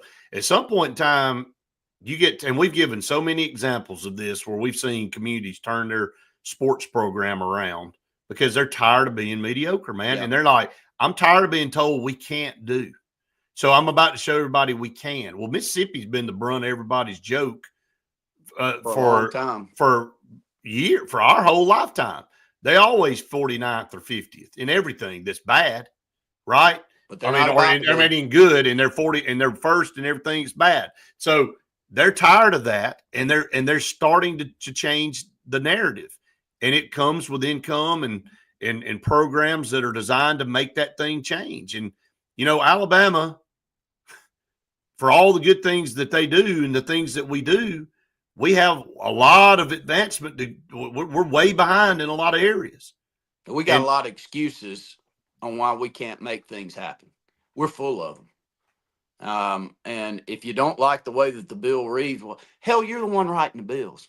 Like, you're the ones we're sending there. Right. Like, who are we blaming that on? I mean, are you going to blame that on the ones that own the casinos or the Indians? I'm just going to go ahead and throw a program out there right now that I'm going to say it because I'm about to really become a mouthpiece, and people can get pissed off. You know me, I can't be held back very long. But I'm working with a program that's designed to help this community that we're in.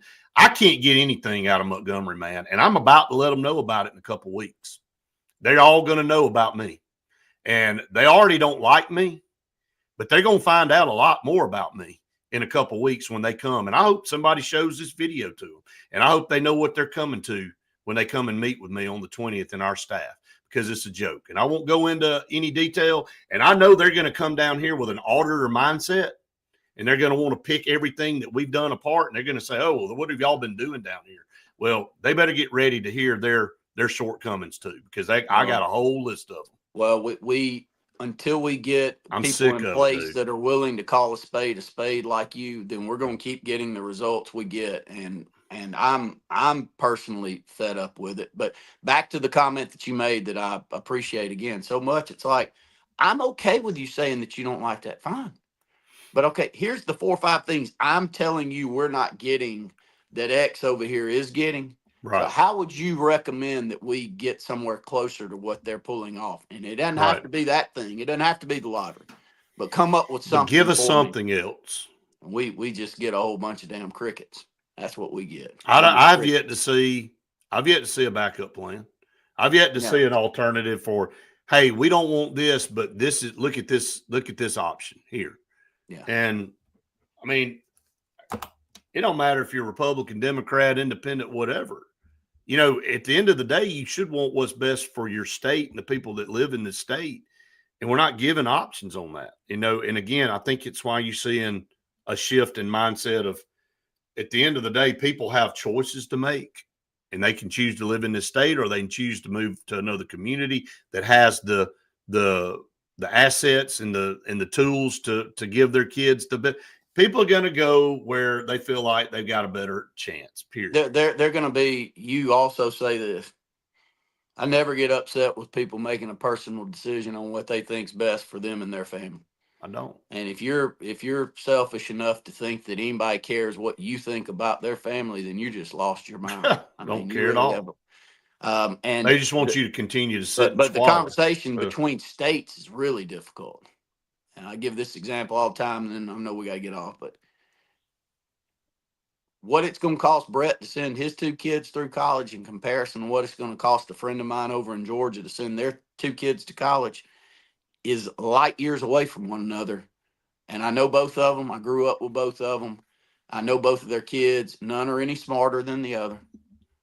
None are raised any better than the other. Both are raised as good as you could possibly raise a grouping of kids. But I would go out on a limb and say it's going to cost you $250,000 more than it's going to cost my friend to get their kids through school. And the only difference is that lottery. That's it. So until you have an answer that changes that Brett Pritchard's got to spend an additional $250 doing nothing personally any worse than the friend of his that just happens to be in another state. Until you have an answer economically on how to even that out, I'm all ears, because I think about that all the time. And I don't know if anybody can say it any better than that. And that's the truth, man. It's sad. It really is sad that we can't come together and figure out a way to make that more uniformed and better. And I know that there have been some strides at the community college level with dual enrollment and some things like that, and the legislature trying to put out a budget to fund that. And we're partners with the ACCS on that. I'm a 27-year product of that and worked in that environment, but that's the ACCS trying to lobby and get the legislature convinced, and they still have to do that. And that's a good program, but you're talking overall. Why are our kids in Alabama? It's just, if you want to keep this sports talk, Auburn and Alabama baseball, how much of a disadvantage those 2 programs were for a long time in this state, comparable to Florida and Tennessee and Louisiana and Georgia and Mississippi, and how many players they lost because they just couldn't offer what these other states were offering. And they lost kids that wanted to go to those schools, but they couldn't do it because they were getting a better offer somewhere else. We know personal examples of that. So sure do. So yeah, good talk. I mean, yep. We could do shows on. Oh, we could do like Wade. Uncle T-Bone said if we did a morning politics show on the drive every morning, he said that thing would explode. And Wade would be better talking that than he would sports. I mean, it just some of that is just, it's so piss poorly run in so many regards that it's a lot funnier. It's a lot more humorous to talk about that than it actually is sports. That's how bad the government, in my opinion, is run. Well, and to close out, Russ said Sylacauga and Avondale Mills and B.B. Comer was the same classification as Sylacauga, a rivalry that was up there with Auburn and Alabama. He said they were demoted to 2A, and the coach, Mike Battle, determined they couldn't compete anymore, and they no longer play. Sylacauga and Avondale Mills is now a bunch of demolished factory buildings, and towns is less because of them leaving. I mean, we've all, just right up the road, Alex. I mean, we've named 3 or 4 communities that we've lived it. We have. So 100%. All right, guys. Appreciate everybody tuning us in. Justin, me and Randy aren't running for governor. We appreciate the support there. I would end up in the depths of prison with my with the capitalism that I believe in, or assassinated, and the entrepreneurial spirit that I've got. If I ended up in a government role, they'd hide me under the prison cell.